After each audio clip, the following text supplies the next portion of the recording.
Before we resume, I'd like to inform members that over the lunchtime adjournment, I administered the oath of acting greffier to Mr. Yannick Filials, so he is now able to act as greffier in the absence of the greffier and deputy greffier.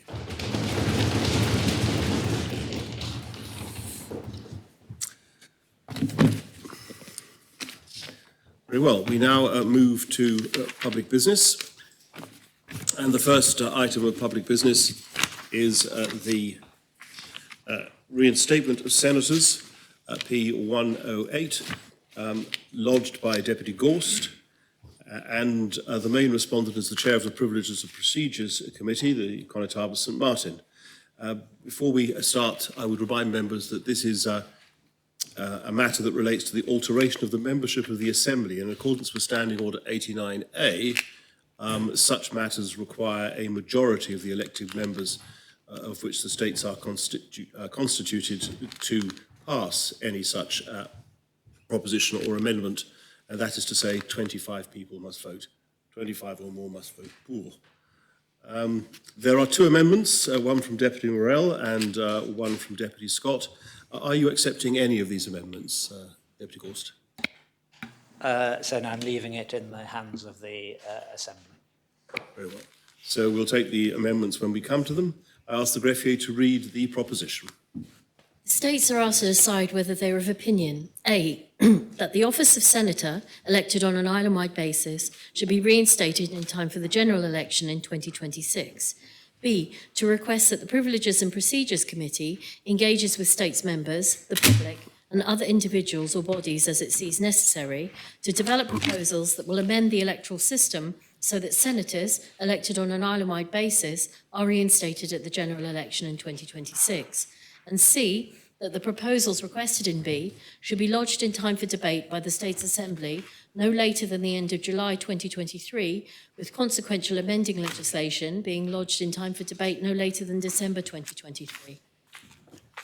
Yeah. Thank you, sir.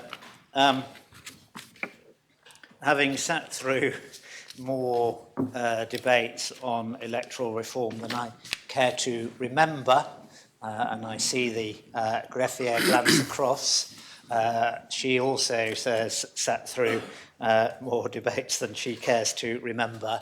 It is with slight trepidation that I rise this afternoon. Because on the one hand, I can see clearly why members may wish, and I'll come back to this later, may wish to see the new system that was birthed at great pain over the, I'd like to say years, but probably decades since Clothier, to settle in further.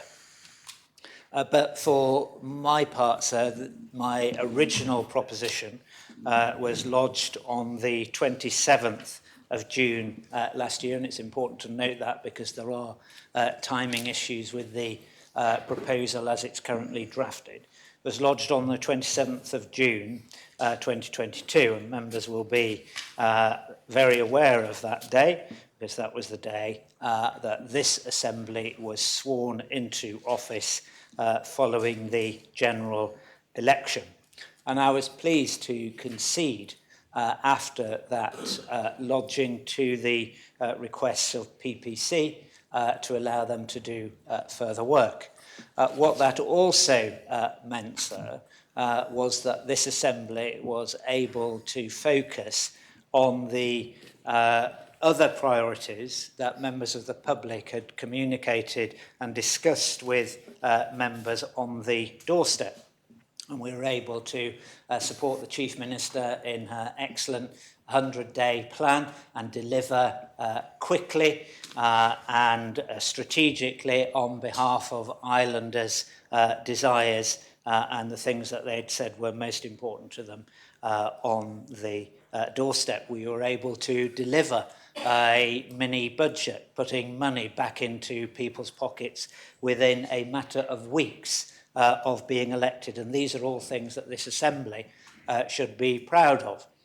We've worked now and delivered a government plan for this year, which again will be supporting islanders' priorities and the things that they said were important to them. And it's no surprise that the Assembly only this morning gave the Housing Minister a hard time, because one of the priorities that islanders said they wanted to get to grips with was the cost of housing and the supply of housing. And this Assembly, the Housing Minister, is making progress on those incredibly important priorities. Same with health, sir, and the amendments that this Assembly gave to the government plan to prioritise health and to make sure that money was being used appropriately. But we cannot get away from the fact that at the election there was also disappointment at the new system of constituencies. But were people concerned and raising the problem of the new constituencies? Well, on the one hand, they were. But the fundamental issue about electoral reform, which was raised with me time and time again, was the removal of the island-wide mandate that we have referred to as senators. And I've worked with Deputy Farnham on this proposition, and I'm grateful to him for his support in that regard. And so whilst it was right that I deferred my original proposition, which meant that it had to be relodged, and I'm grateful to the greffier and her office for the work that they did there, it cannot be right that now we just let this issue drop off the agenda, just in the same way that it's not right that we allow any of the other issues to drop off the agenda of the government or of the Assembly. There are strategically important issues which must, in the words of the Chief Minister, have our relentless focus, and she is right to continue to encourage us to be focused on those issues. But so despite a somewhat heavy heart, it is absolutely clear to me, and remains clear to me to this day, that islanders want a return to an island-wide mandate. Of course, as soon as we make that conclusion, then we have to ask ourselves, well, what does that look like? Is it an island-wide mandate for everyone that's not a constable? Is it an island-wide mandate sitting alongside the new constituencies?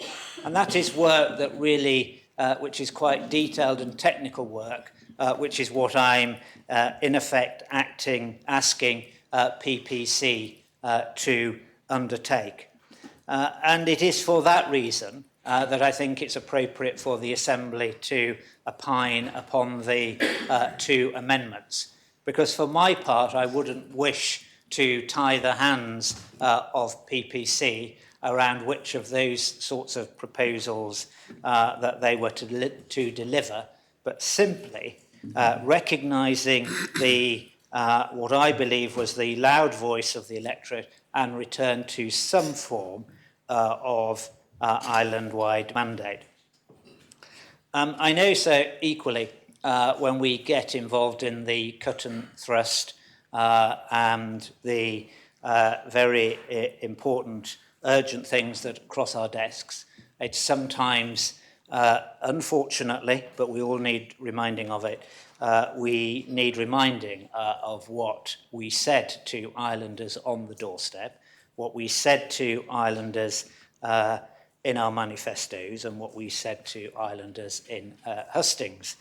And so, as you know, sir, all of the work again that the Grefs team did in videoing the hustings is still available on the YouTube pages, and I'm sure that we remember what we said about the electoral system and the commitments that we gave to islanders.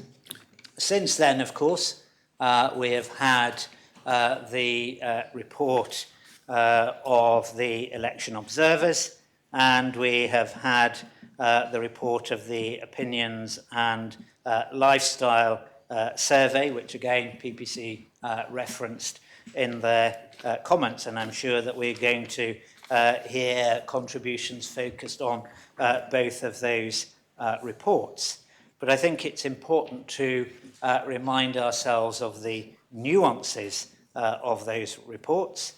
There was indeed a very small number of people that said the island-wide mandate, or a small number of people that said the island-wide mandate may have made some difference, but actually the majority of people didn't say that was why they didn't vote.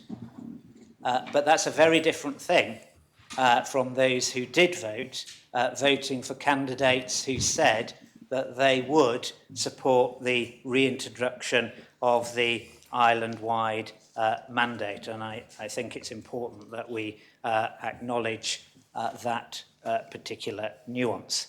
Now, I don't wish to speak for a long time in these opening comments, but for me, sir, the democratic merits of the senator are well rehearsed.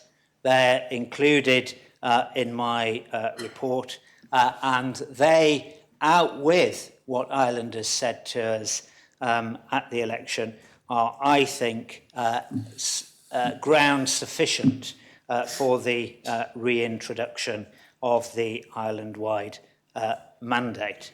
And islanders did say that they felt that they were being disenfranchised by the removal of the island-wide mandate. They had fewer people to vote for.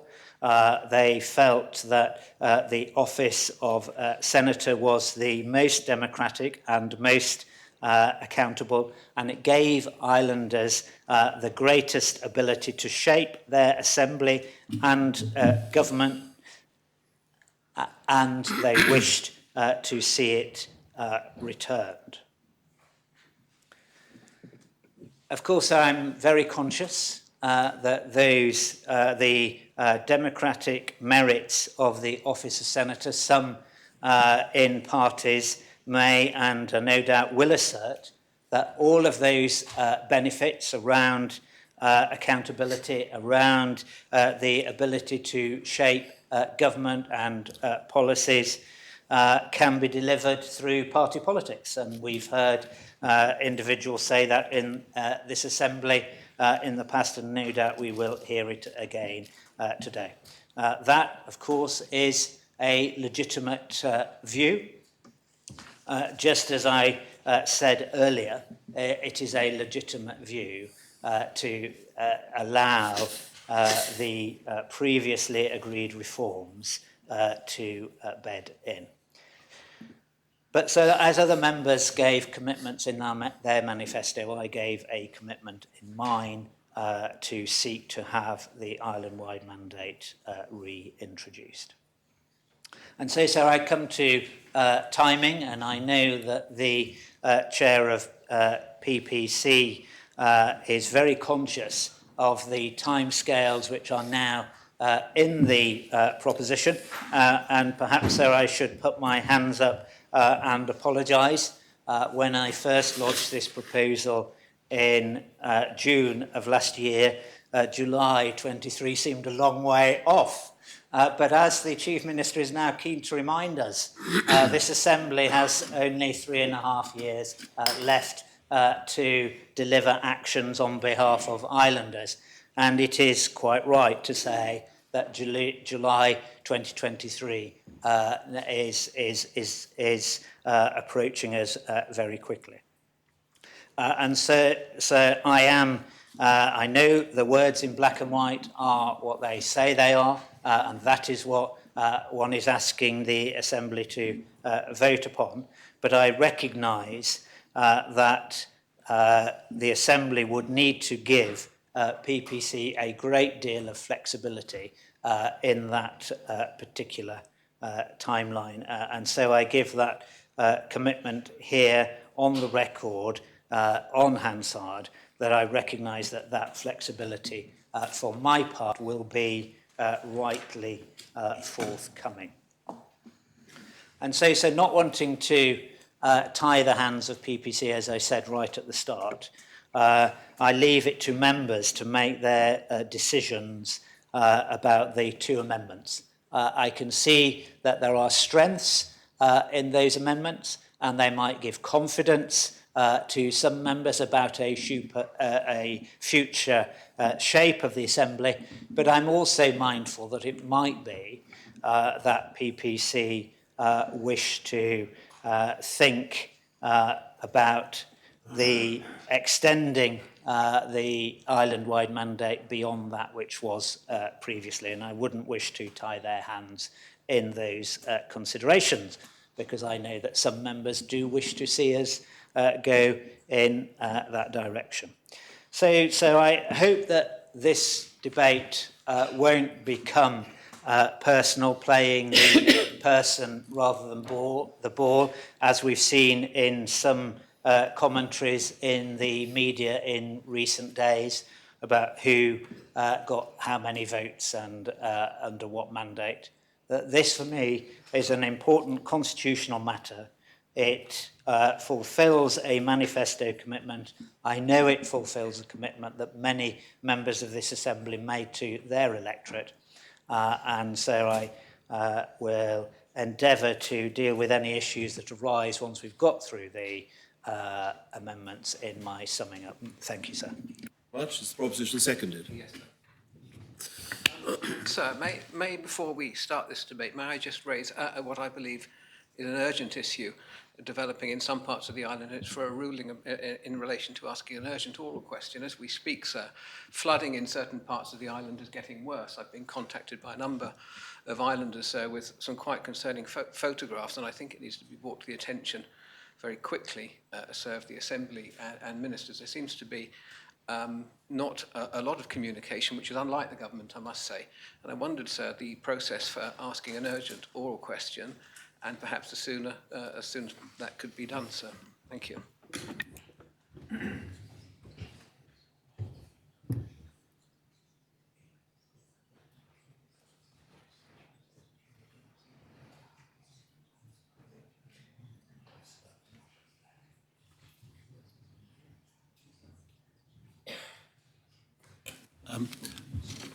Deputy, it's for the Chair to determine whether or not, of course, a matter is sufficiently urgent. If you give 30 minutes notice before the start of the meeting tomorrow of the question you would like to put and to who, then I can rule whether or not it's urgent and allow it to be put, as the case may be. But that's the way it operates under standing orders. Thank you, sir. Well, yes, there are two amendments. The first amendment is lodged by Deputy Morale. I ask the greffier to read the amendment. Page 2, paragraph A. After the words island-wide basis, insert the words should sit alongside the office of Connétable and Deputy and. Page 2, paragraph B. After the words island-wide basis, insert the words and sitting alongside Connétables and Deputies. Deputy. Thank you, sir. And I'll pick up where Deputy Gorst started, which was he said that he had rose somewhat with trepidation because here he was presenting another proposition that sought to talk about the makeup of the Assembly. And I agree with him in so many ways, because even the little over 4 years that I've served as a States member, I've already had too many debates about the makeup of this Assembly. And as an islander, watching the States for the last 17 years, since 2005, when ministerial government was brought in, as an islander, I was utterly fed up and sick of this Assembly talking about itself time after time after time. And you know, perhaps it shows the kind of the long birth of ministerial government that's taken 17 years, and here we are still talking about how we should be set up. And in the debate that led to the changes that governed the most recent election, I ended up voting for those changes, and I was very, very caught between the 2 points. I didn't know which way to go. And I think it was Deputy Labby who, at the end, literally across the chamber, kind of pulling me over the line to vote for it. Because I didn't know, is it the right way? Should we stay with where we are? Or should we make this kind of bold step forward? In the end, I voted for it because I thought, principally, that the new, larger constituencies would be more competitive and would attract more candidates. And I do believe that's what happened in the election. I do believe they were more competitive and they attracted more candidates and a wider range of candidates. And the kind of more diverse makeup of this assembly is testament to that. And so, from that perspective, that vote was perhaps not a bad vote that I cast that day.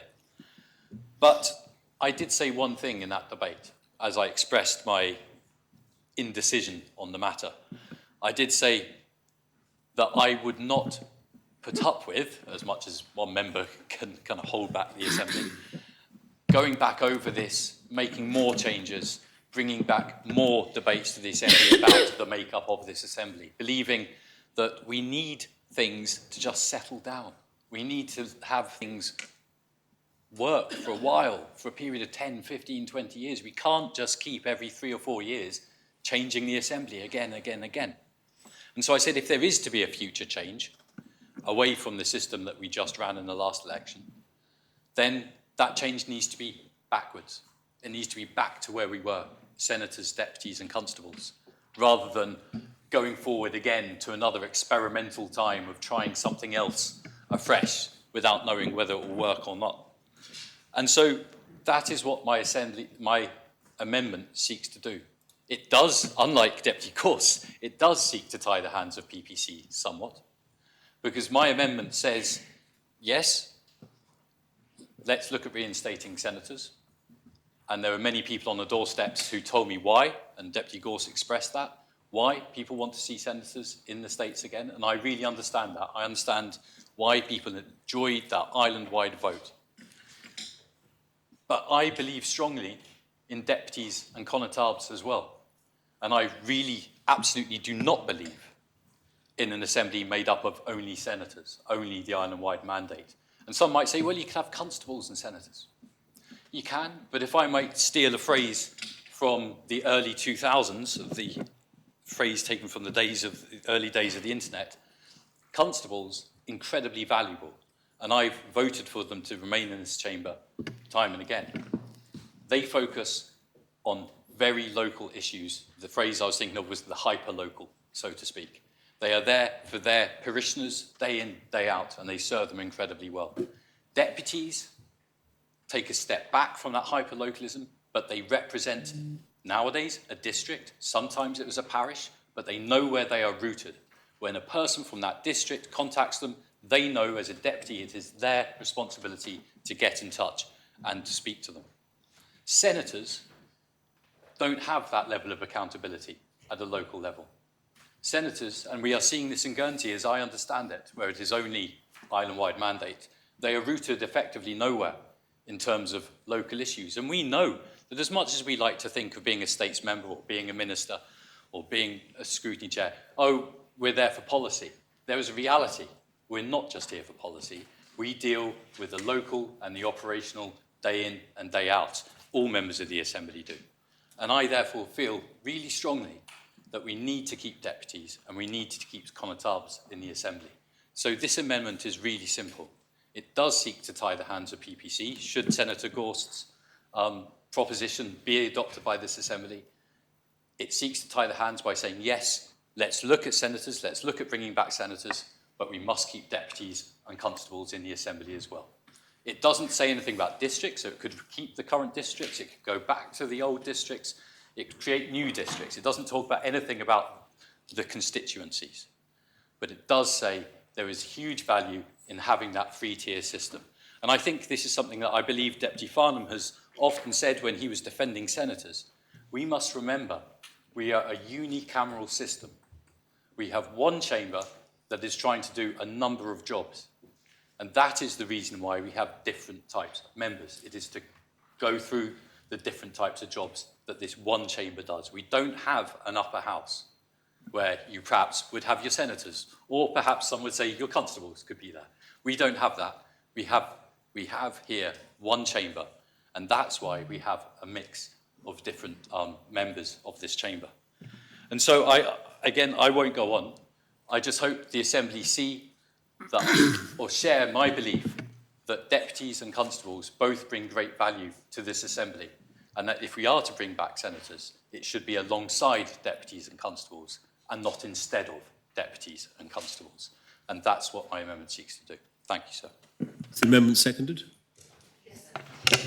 Deputy Tadier. So it was a point of clarification rather than wish to speak, but I think the Deputy may have partly answered it in the last few remarks he mentioned, but does he have a vision in, if this amendment is successful, as to what his preference is of whether deputies in particular, because they're the only ones who are a movable feast in that sense, constables are fixed, senators are fixed in their constituencies, what the constituencies might look like? Does he have a preference for, if senators are reinstated, whether deputies in the large constituencies are viable? Thank you, sir. I am truly, as I said, not seeking to tie the hands of PPC in that regard. I think it could be done with the existing districts. I think there's value in many ways with these existing districts, but equally you could go back to the system of before, you could create something new. I really am not trying to answer that question through this amendment. I'm only saying if we bring back senators, we will keep senators, deputies and constables. Thank you, sir. It's been seconded, so does any member wish to speak on the amendment?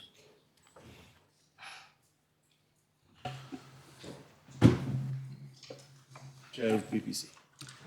Thank you. In relation to the First Amendment, obviously this whole debate is about representation. And when it comes to the question of how representative senators were or could be, we need to recall that the question of elected representation requires a fine balance between ensuring the equity and equality of votes, the impact of these votes and the opportunity for the candidates themselves to make an impact. Although senators guarantee a one-to-one equality for votes, islanders are also guaranteed to have a significantly less influence in selecting the winning candidates than they were when this position was first introduced, particularly under our current first-past-the-post voting system, although that is something for another day. The island's population has grown significantly since the senators were first introduced in the 1948 general election. We've gone from a population of 55,244 in 1951 to a population of 103,267 in 2021. The potential influence of one person's ballot would have in a senatorial race has, in theory, significantly decreased. If Jersey were a constituency in the UK, we'd find ourselves at the upper end of the scale when it comes to population sizes. I'd also like to note that the series of reforms to the senators and the synchronising of elections by 2040 likely foreshadowed the beginning of the end for this position through the gradual erosion of its unique qualities. When compared to senators, the smaller areas and population sizes for constables and deputies also means that it is considerably easier to engage with every voter within the constituency and try to encourage them to vote for you. With a complete island-wide mandate, we would lose some of that inherent competitiveness, and we would need to undertake urgent work to address this.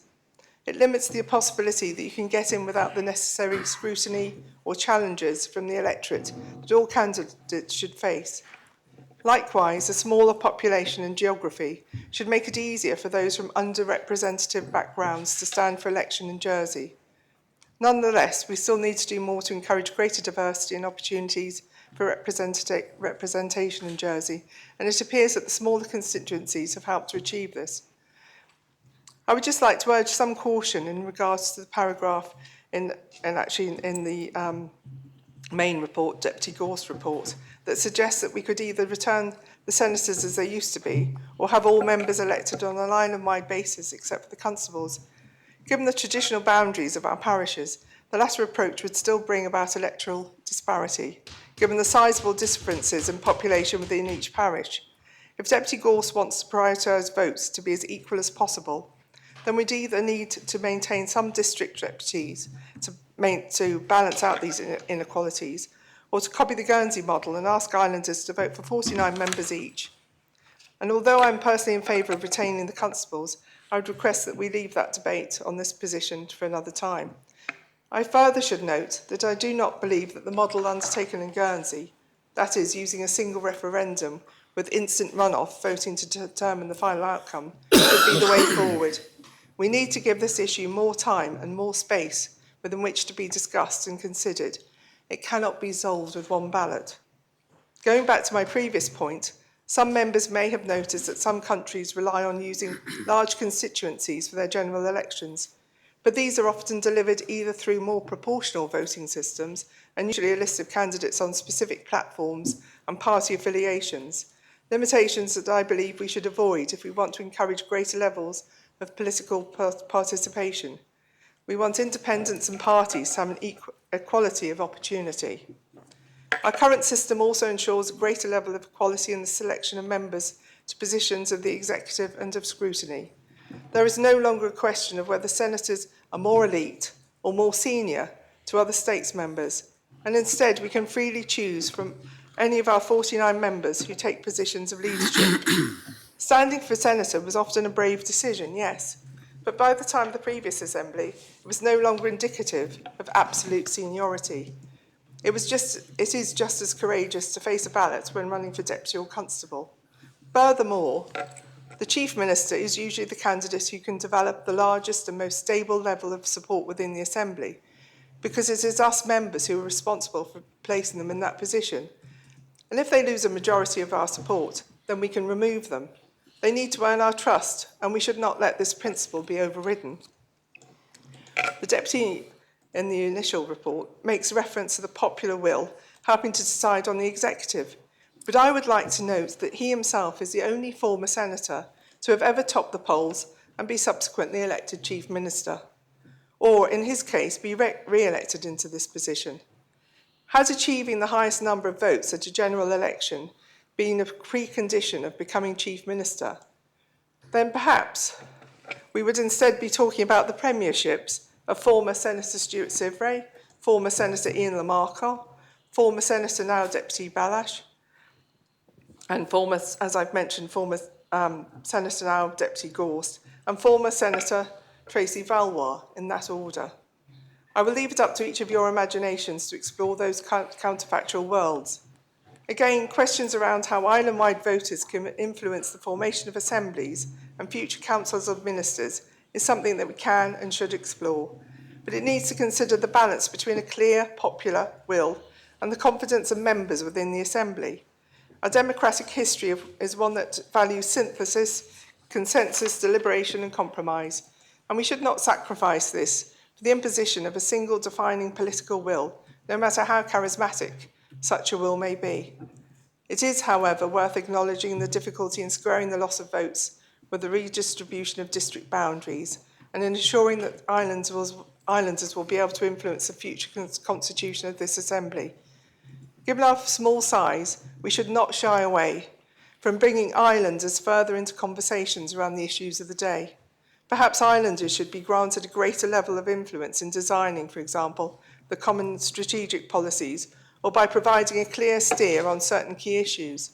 I'm thinking out loud here, but we should consider ways to bring islanders further into these conversations if we want to increase democratic engagement and turnout. This, I would say, as Chair PPC, these are my own views, not I'm not expressing on behalf of the on behalf of the committee. I've got another speech for that. But the First Amendment, in regards to the First Amendment lodged by Deputy Morrell, I believe that my reasons for rejecting the overall proposition tie directly to this, although I welcome the Deputy's clarity when it comes to where he stands on this issue. Again, we should not tie PPC's hands to such a decision unless we have the evidence and the necessary deliberation with the public, and the necessary deliberation with the public has taken place. Furthermore, given our current work, speaking as Chair of PPC in this part, furthermore, given our current work programme and the vital need to drive improved democratic engagement and participation in Jersey, I do not believe that the deadline of July 2023 is realisable. We have a massive work programme. We will need more time to successfully deliver on these representative questions, whilst also delivering on our current work programme on account of the available time and resources at our disposal. Thank you. Very much. Deputy Howell. Thank you, sir. I've listened very carefully to the previous speakers, but I too would like to say that when I was going round canvassing, people were very keen to have their constable, they were very keen to have their deputies, and they were very sad that they were not allowed to have their senators on an island-wide vote. Many people on the doorstep were very cross and angry because they felt their democracy had been halved. They only had 5 votes instead of 10, and that made a lot of difference to them.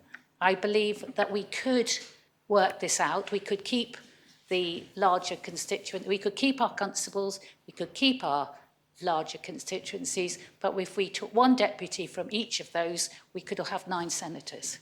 And I'm not being prescriptive, but that was just one way round. But I am supportive of having senators because that's what my constituencies have said to me. Thank you, sir. Could I just remind members that this is this debate on Deputy Morell's amendment, not the general debate. It may be necessary to touch on the general debate in part, but the important points of focus should be whether the amendment is accepted at this stage. Deputy Scott. Thank you, sir. Well, I'm pretty cool about Deputy Morell's amendment because I believe this is about numbers. It's very interesting to hear the President of the PPC talk about evidence because I do believe lots of evidence comprises of numbers and there's lots of evidence out there about the numbers. And having looked at the previous kind of objective of the PPC in terms of evening out, counteracting the unequal voting power of the constables, I did think of a possible solution, which was weighted voting, but the more I thought of it, the more I discussed it with other states members, I realised that you're going to have some deputies somewhere to actually achieve reasonable size constituencies, particularly in St Helier. I have perfect respect, as I've said before, for the Constable of St Helier, but I do believe it's a good thing to have deputies in St Helier too. So I personally could be quite happy supporting Deputy Morell's amendment, but I do believe, and I will be talking about the amendment that I'm introducing, that there can be some work to be done that actually could improve things. I was concerned, well, I won't tell, there's some things I think that could be improved about, questions about the numbers we end up with.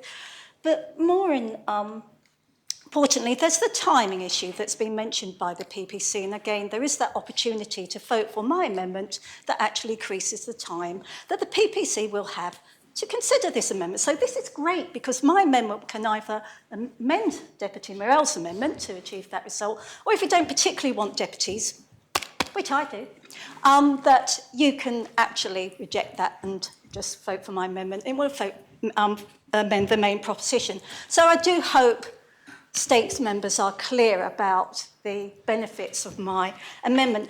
I did feel that I did need to just perhaps clarify something that was mentioned by the President of the PPC on behalf of the PPC, because when it comes back to numbers, some people may remember that I stood as a newcomer to politics in the very last senatorial elections, and I obtained 11,000 votes. I nearly had a seat. Thank you. I nearly had a seat, but I lost by 123 votes.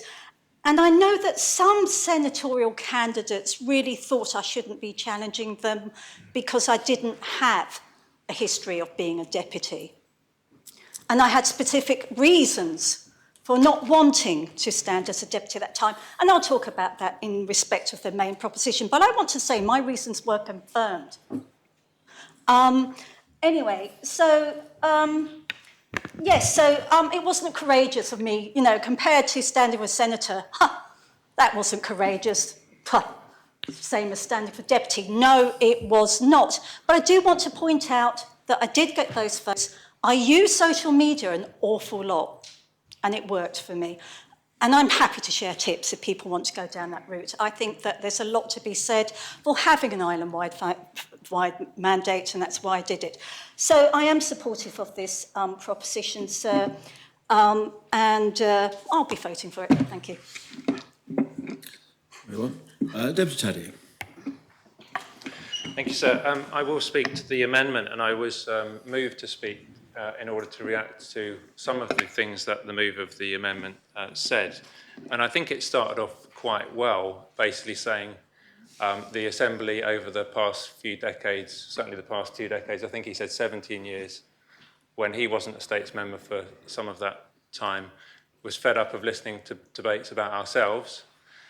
Okay, yeah, I think that's probably absolutely correct. Doesn't mean that these kind of debates don't have their place, but we have had a lot of them, and that is certainly, it's been called navel gazing, so I think in the past, lots of different words and phrases for it. But then he said something, he also said that he thought that the system should bed in, which is a strong argument, which is why he was convinced to go for it, and that the current system would produce some good results. I think he meant objectively speaking, rather than necessarily personally. And that's no doubt something that will come out in the main debate. We'll look at whether that's a valid argument. I have some sympathy for that.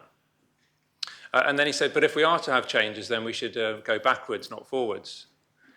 Rather than, and that for me is a non sequitur. It doesn't follow that if we are going to make any changes and have senators, we should therefore go back to what we had before.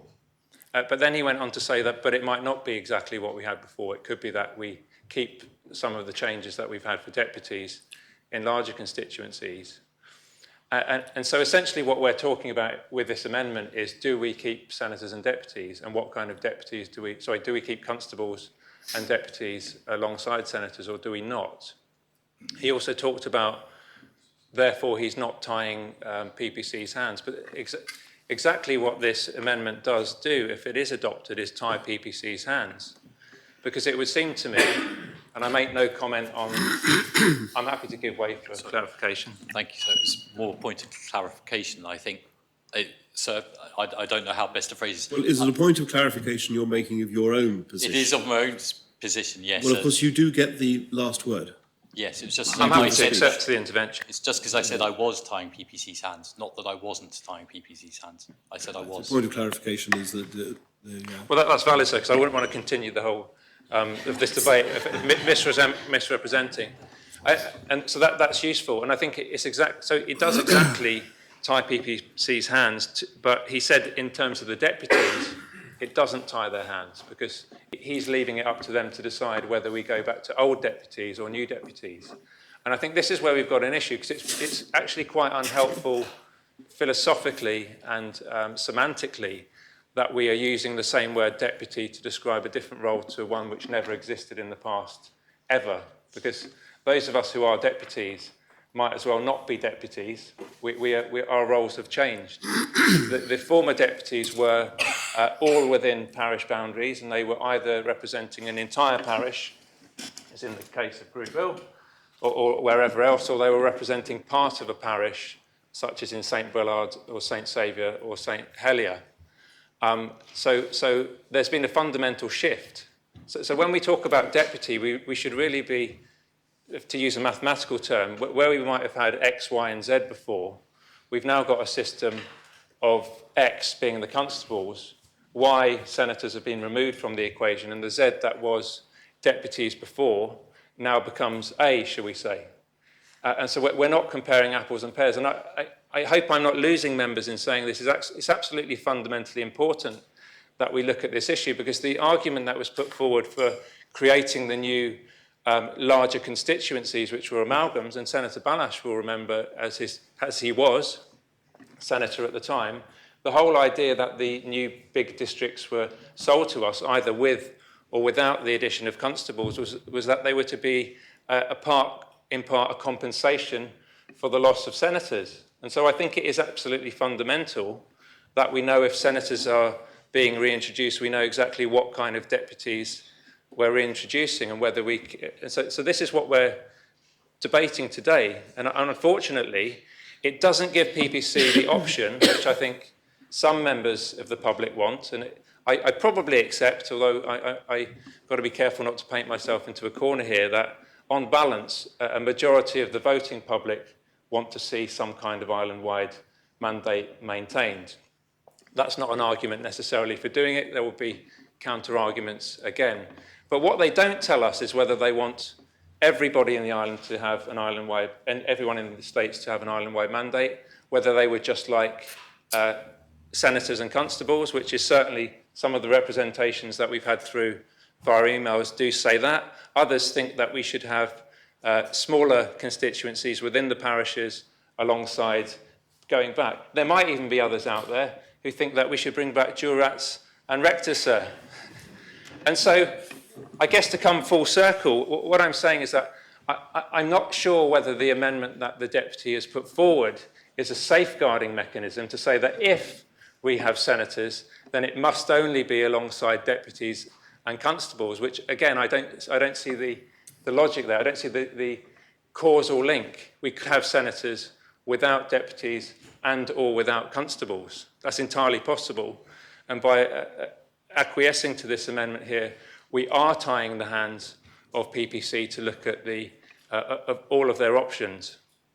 Lastly, sir, it's interesting that we talk about Conservatives, and we think that traditionally this is a Conservative assembly, but Conservatives, of course, want to maintain the status quo. And we've got some individuals in this assembly who seem to, I think, want to go back. That's why I mentioned jurats and rectors, sir. I'm sure things were better in the days of the jurats and the rectors and the constables. Those pesky constables, of course, who were the democratic mandate to represent the people rather than the church or the court, sir. This is where we find ourselves with, instead of having Conservatives here, we've got restorationists, I think they should be called, who want to restore what we had in the past. And I think this amendment, although I understand why it's been brought, doesn't really help clarify anything. It actually just muddies the water even more, sir. So that's why I won't be supporting this amendment. Deputy Farnham. Thank you, sir. And the amendment, sir, is perhaps a little bit ahead of its time insofar as I would see this as being part of any future debate as to what system we actually end up in.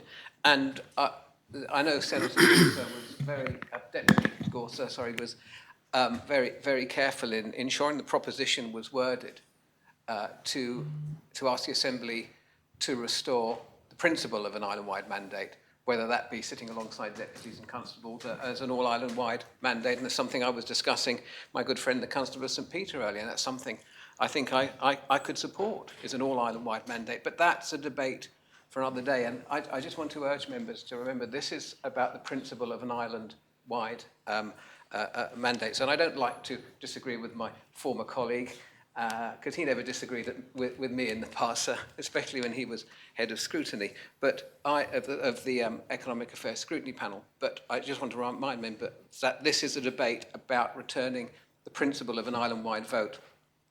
How we do that is very much for debate in the future, should that succeed. And I very much hope, sir, that Deputy Morel, sir, even if he is unsuccessful in this vote, would still support the proposition to return the principle of an island-wide mandate and then bring this argument back, sir, at a later date. Thank you.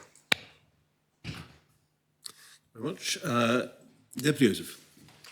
Thank you, sir. I rise as a member who has served as a St Helier deputy, who then served 3 terms as a senator and then retired. And now I'm back unexpectedly as a deputy of St Saviour.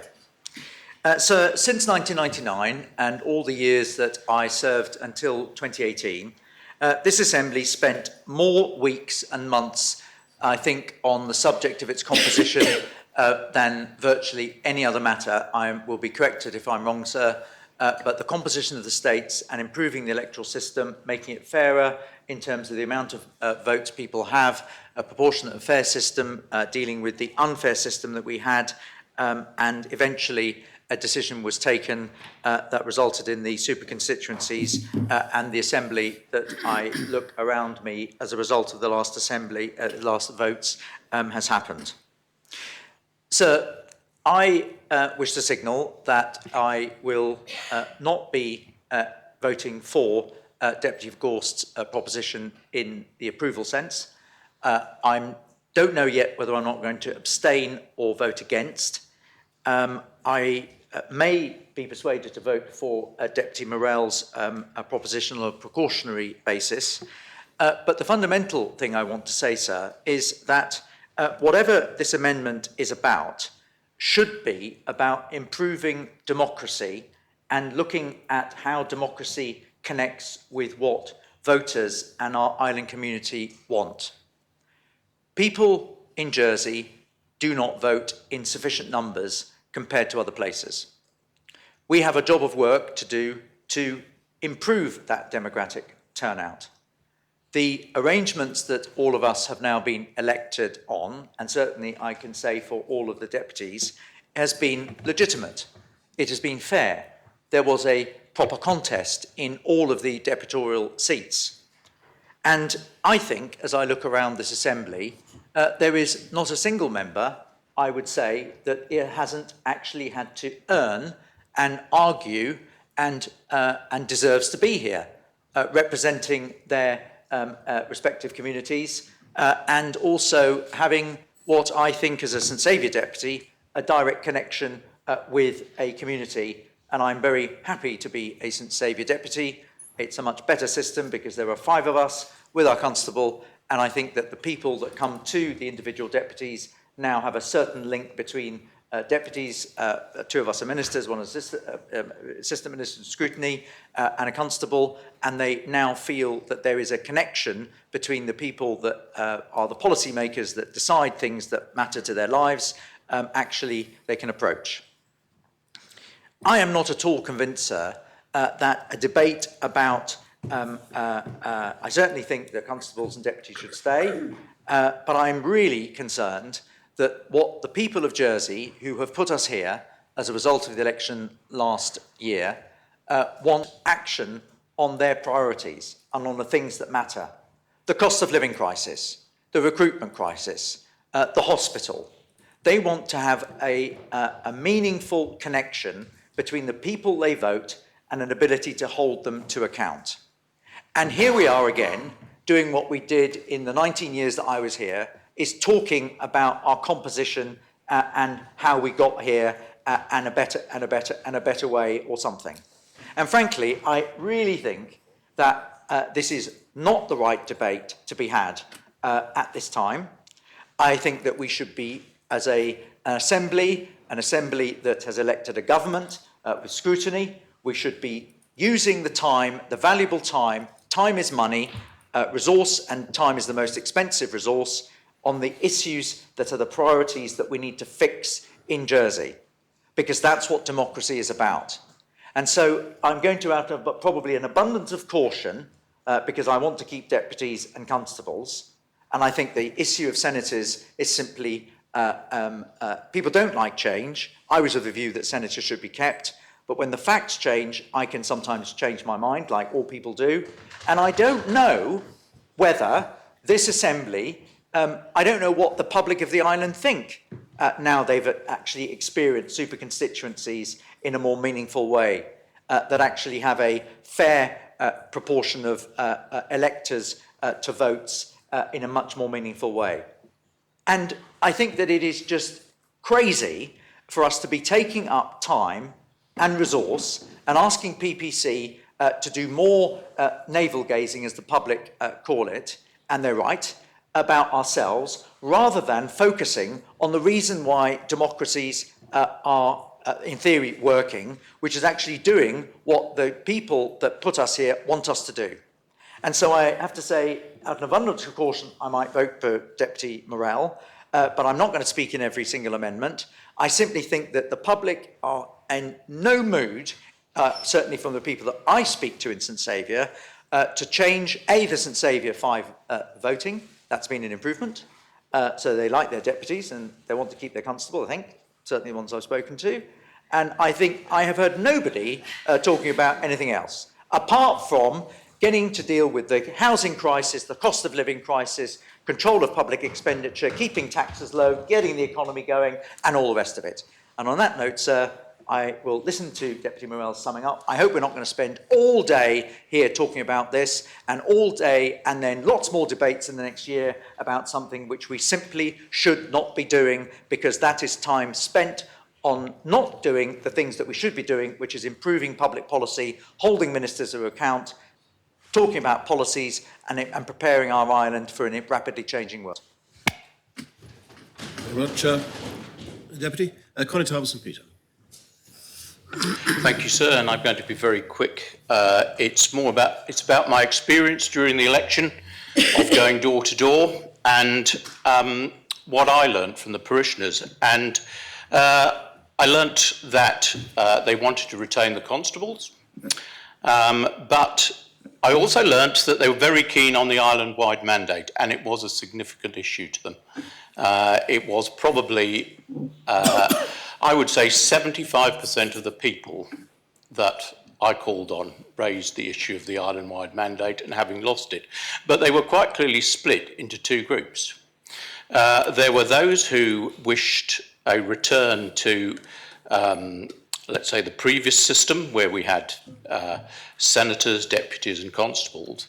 And there were also an equal number who wanted to see something that was sort of a hybrid of the Guernsey system. They actually mentioned the Guernsey elections, and they wanted to see 37 island-wide members, be they called senators, or they may or may not be called senators, and the 12 constables. So, unfortunately, this amendment puts restrictions on PPC that personally I can't accept, and therefore, regretfully, I won't be supporting it, and I would ask other members not to do so. Thank you very much, sir. Connie Harbison-John. Thank you, sir. So I can confirm that the two District 3 deputies who have spoken to date are correct in the assertion that on the doorsteps in St John, the topic of island-wide representation was raised many times. So, whilst it was a topic raised by many, it paled into insignificance compared to other subjects such as the hospital, health service, road safety, especially speeding vehicles, and housing for both young and old, to name just a few. Sir, I'd like to remind members that Islanders were actually given an option to retain senators in the referendum held just under 10 years ago.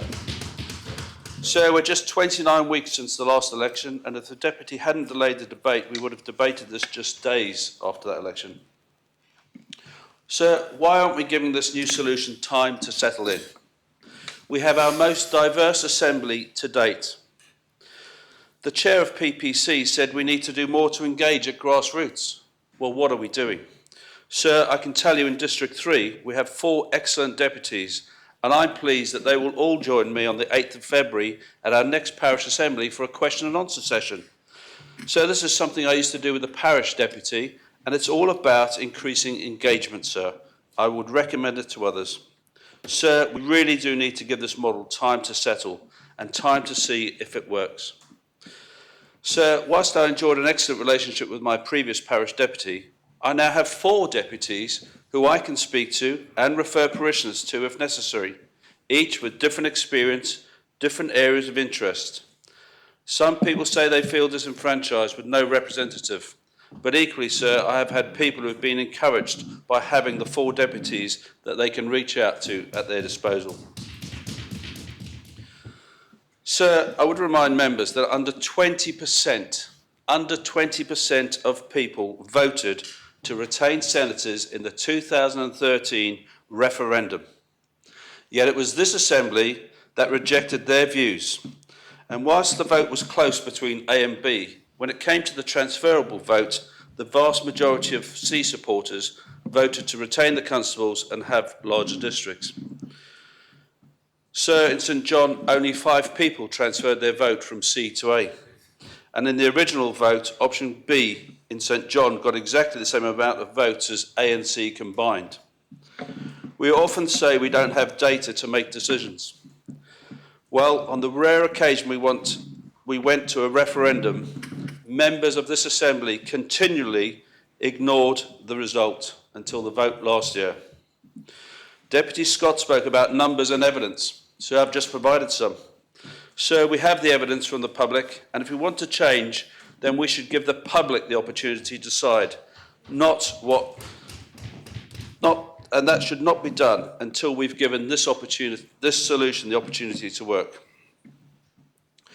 Senator Gorse mentioned disappointment at the last election. I'd like to take him back, sir, to the elections of 2014 and 2018.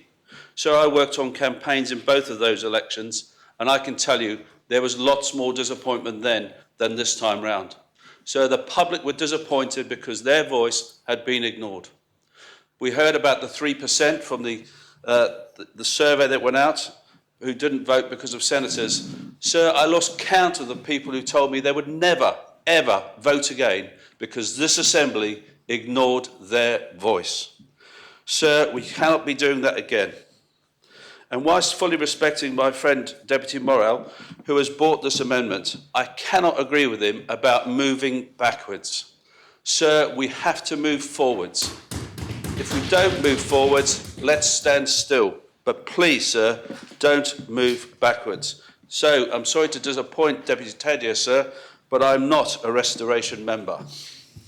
Sir, the solution that I personally favour would be to have 36 members elected with an island-wide mandate and with the parochial voice retained by the Constable.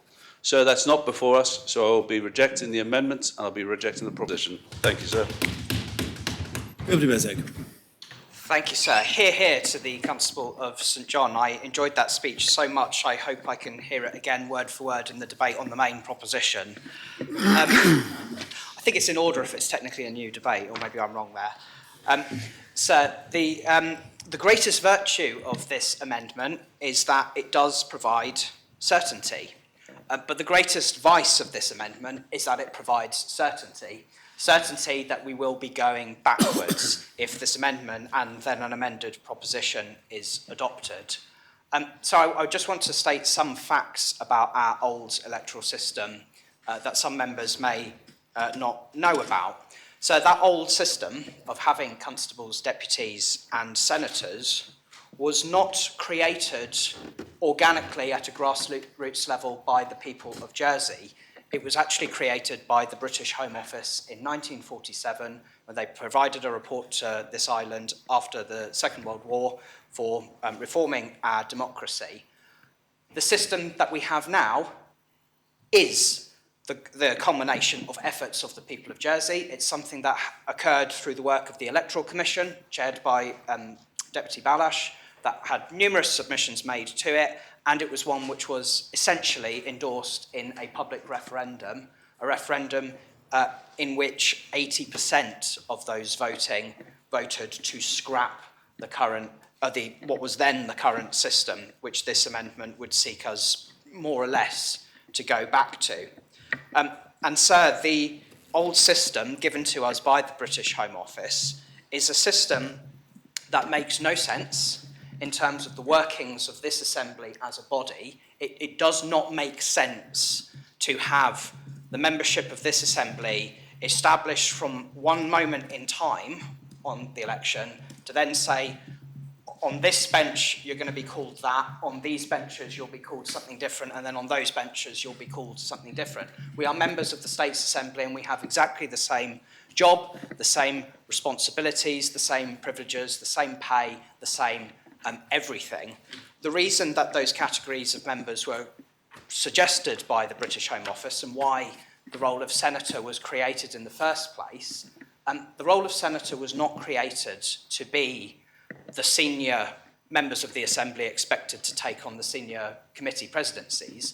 It was essentially created to be a retirement home for the jurats, who were to be phased out of this Assembly. Previously, they'd been in the Assembly as of right by being elected court officials, and it was proposed to move over, and jurats would initially be eligible for both roles, but that was to be phased out. They were not created for any beneficial purpose for democracy or for anything like that. And it was strange that the role continued to exist 70 years later. And after mass consultation exercises, first by the Clothier Review and then by the Electoral Commission and the referendum that took place afterwards, a view was reached that we could change our electoral system to something which made more sense. And I've got to say, of all this talk about allowing the new system to bed in, my first impressions of sitting in an assembly, I actually think this is a much better assembly than the ones we've had previously. Just in how it works, you know, there's still plenty of political disagreements, and we'll have those arguments as robustly as we like. But I personally don't feel an us and them on these benches like I did when I sat over there, opposite the chamber from my party colleagues, who I wasn't allowed to sit with, surrounded by members whose views I didn't agree with, and there was a category of members who sat here who were different to the ones who... There's no need for it. It doesn't enhance the work of this assembly. When we cast our votes on propositions in here, that should be us trying to reflect the will of the people who we represent. And you don't need to categorise members separately for that. You don't need to say there'll be a bench over there where members will sit for 4 years after that one moment in time at an election where they're elected one way. What I think voters really want is to see a connection between what they vote for and what they get. And having had senators in a previous iteration, it really doesn't make an impact, because in the old system there were only 8, so there were never a majority on anything.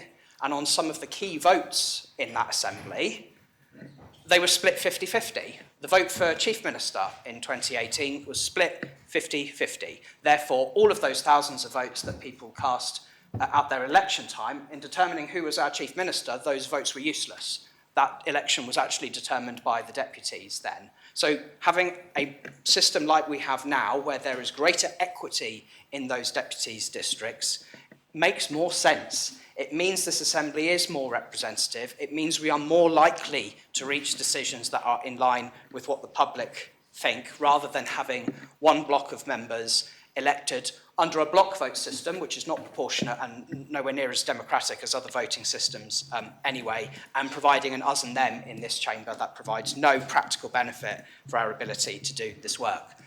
So, sir, I really don't want to spend a lot of time on this debate, because it is a distraction from those really important issues that affect people's livelihoods that they would much prefer that we would be dealing with. To go round this merry-go-round again, talking about an issue, people making all sorts of unsubstantiated statements about what public do or don't think, all based on anecdote, which is worthless compared to empirical data, and the empirical data we have from that 2013 referendum says this is all right. So, sir, I hope members will reject this amendment, because in the proposer's own words, it is about going backwards. And when we get to the main proposition, I hope we will reject it as well, and we will instead focus our time on dealing with the issues that matter to the people who voted for us in the fairest and most democratic election that's ever taken place in this island's history. Deputy Kovac. Thank you, sir. I'll be very short, because what I kind of wanted to say has been summarized already, mainly by my party leader. I also enjoyed the speech of Constable of St. John, and I'm very glad to say that I can fully agree with my St. Xavier colleague, Deputy Joseph. We shouldn't spend more time in wasting more time in debates that are not focused on the important matters for this assembly. I agree with the comments from PPC saying that we should leave more time to embed to what has just been put in place, which brought a more diverse assembly than ever I've seen. And ultimately, with the proposition in or not, I think PPC will focus anyway in finding what people had said that want island-wide voice for them. And that should be done in their own time until the next elections, with proper consultation from the public, and they should have the ultimate say of what they want to see from us. Thank you. Deputy Miller. Thank you, sir. I would just like to make one point, because the Constable of St John has said quite rightly that St John now has 4 deputies. District 3, which is Trinity, St John and St Lawrence, and I believe, I can't remember the number, but St Juan, St Mary and St Peter, those of us who represent those areas actually find that quite hard going. The canvassing, Constable Stone mentioned, I think in her speech, the idea that someone could knock on every door in their district. Now, I have no doubt that canvassing in St Helier is hard work, but it does benefit from a degree of concentration of houses in a smaller area. And I know that has its own issues when we're not talking about the issues of politicians and canvassing. But when you're trying to canvass in areas as geographically wide as Trinity, St John and St Lawrence, any of those members who walked along Route Ebenezer trying to cover the traffic whizzing by with no pavements, trying to get to a number of houses stretched along a mile or half a mile, however that stretch is, it felt like taking your life in your hands, and you simply cannot reach every door in those 3 parishes on 2 feet. In fact, you need a car, and you need to walk quite a long way. It's very, very difficult. And having been, I do know, we'll come back to main debate, but I know that there are some people in those parishes feel very keenly what they see as the loss of their deputy. I discuss this with many people, and many of them are just not convinced that they have lost something by not having the deputy of St John or the deputy of Trinity or the 2 deputies in St Lawrence. And explaining to them that they now have 4 deputies really cuts no ice. And the fact that I believe the parishes have not put the names of the 4 deputies on their boards in the parish hall is perhaps evidence of the fact that the parishes themselves struggle to deal with the fact that they now have 4 deputies and not just 1 or 2. It's a challenge in a sense that you can only be in one place at one time. In the Remembrance Weekend in November, I went to 2 coffee mornings and 3 church services. I had very little time off that weekend, and none of those involved St Lawrence, so Constable St Lawrence, I'm very sorry about that, but it's a case of how do you spread yourself among 3 parishes. Deputy Joseph talked about the parish and the parish response. He represents 1 parish, and Deputy Taddy said that there's a tradition of representing a parish or even a part of a parish. Representing 3 parishes is a challenge. Those of us who represent 3 parishes or 2 parishes are trying very hard to make that work. But I personally constantly feel a sense of inadequacy that I can't be in 3 places at once. So I would just like to leave that point. Thank you. Any other member wish to speak on the amendment? Chief Minister. Thank you, sir, and I hope I will be almost as brief as the report to this amendment, because I think Deputy Morel should be applauded for his concise approach, and I wish more people could do the same. Simply put, sir, whilst I understand, and I heard also the warm thoughts with regard to the senators, that is a matter of debate for the final part of this debate. Deputy Morel has, in bringing this amendment, simply brought a safety mechanism. And I, for one, having spoken to some of my Guernsey colleagues who, despite our surprise that their election did seem to work in electing so many people to an island-wide mandate. In essence, it is not widely thought to have been the best possible outcome for the island at all. And I think they mourn the loss of their constituencies and will probably see change in Guernsey. So I would agree wholeheartedly with the chair of PPC, who suggests that we should allow this system, of which I have to say I am something of a fan, to bed in somewhat, and let's give it a chance. And Deputy Morel is just providing a safety mechanism for that opportunity if Deputy Gorst is successful in his final part of the debate. Thank you. Deputy Reddiff. So I'm going to take a slightly different position. Because when I saw this amendment, I must admit I was surprised. The Assembly and indeed the island spent the best part of 20 years from the Clothier Report in 2002 engaged in a long-running series of attempts to reform the electoral system. And they couldn't agree until the 2019 reforms that got us where we are today. I say they couldn't agree, but throughout that time they were almost united in one crucial regard. The existing system was not working. Report after report highlighted the problems: a biased voting system, an overly complex system, multiple types of members elected on different mandates, but actually having exactly the same functions once they arrived in the Assembly, and so on. If there is a need for change, why backwards? What is the problem that this amendment sets out to solve? I genuinely don't know. I have the greatest respect for Deputy Morell, but I do believe that he has failed to make a powerful case for the failure that he is trying to correct. These amendments, and indeed the proposition, have in my mind a fundamental problem. We are taking a single part of the electoral system and fiddling with them out of context. We are attempting to tie the hands of PPC in a way that assumes that some issues are so settled they need no further consideration. It says that the Senator's question is settled.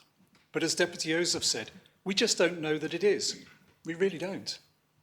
And we certainly don't know that the public are crying out for the return of the old system or a variation of it.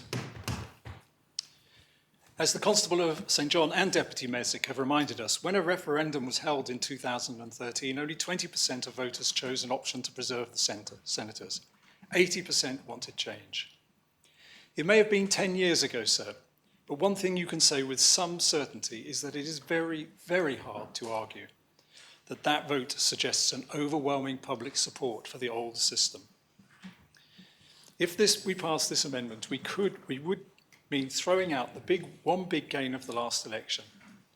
And we did, as the Deputy acknowledged, achieve some big gains. We had many more competitive elections. We did gain more diverse representation. Why would we throw them out or risk throwing them out? Is there a cry in the island to return to the previous system? I cannot see it. I cannot see why we would want to go back to the future. I think if the Assembly passes this amendment and then the proposition, I think the reaction in the island will be one of absolute and complete bemusement. Does any other member wish to speak on the amendment? Deputy Andrews. Thank you, sir. During my experience in June, it was actually very interesting to be speaking to my constituents, and on a daily basis there'd be maybe 6 or 7 people who'd be responding saying that actually they missed not having the opportunity to vote for up to 8 individual candidates for the position of senator. Now, of course, this is a constitutional reform, and it means that we will be reverting back to having 3 different positions in our legislature. However, my view really is actually, that's quite unconventional, but I think moving forward, I'd actually like to see us be devolving powers within our legislature. And I do also believe that we should have one position within this State's Assembly. I am a person who does not actually believe that the Connétables should remain in the Assembly longer term. However, I also feel that this should be something for the public to have a say on. I think that's only fair because, again, it's such a huge constitutional amendment that we'd be looking to bring forward. But from a legislative assembly perspective, I think it's important that we have members who are more politically broad. And it's quite difficult, sir, having to try and balance being a constituency deputy, but also having to be a member in the national legislature.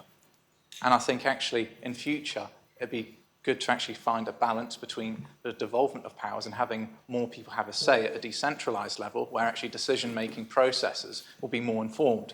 Because I think with us within the legislature, we are very much occupied with the politically broad issues. And actually we don't really have the time, in some cases, to then focus on our constituency work. And I have absolutely been ensuring that I have tried to find that balance. But I think it has become very difficult. But when you even compare our legislature compared to other legislatures in the world, having 3 different positions is, again, something that is a bit of an oddity, sir. And I do believe moving forward there should only be 1 position. I know there is the potentiality of having 2. That was what was originally brought forward. And in this case, there will be 3. That will be remaining the case for Deputy Morell's amendment. But I don't think that really is something that I could be supportive of. However, I think it's also commendable that Deputy Morell has considered this option. I think there will be some members of the electorate who will be supportive of this amendment that he has brought forward before the Assembly, and also other members too. So that's all I have to say about that, sir. So thank you. Thank you, Deputy. Deputy Gardner. Thank you, sir. And I was listening to the speeches and I was thinking at which part of the debate I will speak. I'll speak once and I decided to speak now, because the conversation and speeches took me back to my previous career when I was group facilitator and we worked with change. And one of the exercises that I asked group to do when we worked with change, to do 5 changes in their appearance. Somebody took earrings, somebody changed the hair, and after 5 changes been done, I took a minute and asked, okay, can you do 5 changes again? Without specifying new changes, old changes. Guess what happened with the majority of the groups? They basically returned everything to what was before. So the 5 changes that done very quickly gone back. And this is why I really respect and work well with Deputy Morell. But for me, this tendency to go back, it's the habit, it's convenience. We know that it's happening, but I'm not sure if this is the right move. I definitely agree with everyone who speaks that public islanders do care about senators, they like senators. It was a different connection. But saying this, for me to put tradition over the democracy or habit or convenience, it's not the right place. It was democratic decision through the referendum, it was democratic decision through the states. The states members for me, and I always told it to my parishioners, the states members with equal size electoral, equal power is the perfect democracy. We could get as perfect as we could during the last assembly. I would consider island-wide vote for senators, but it's different conversation and we don't have for everyone.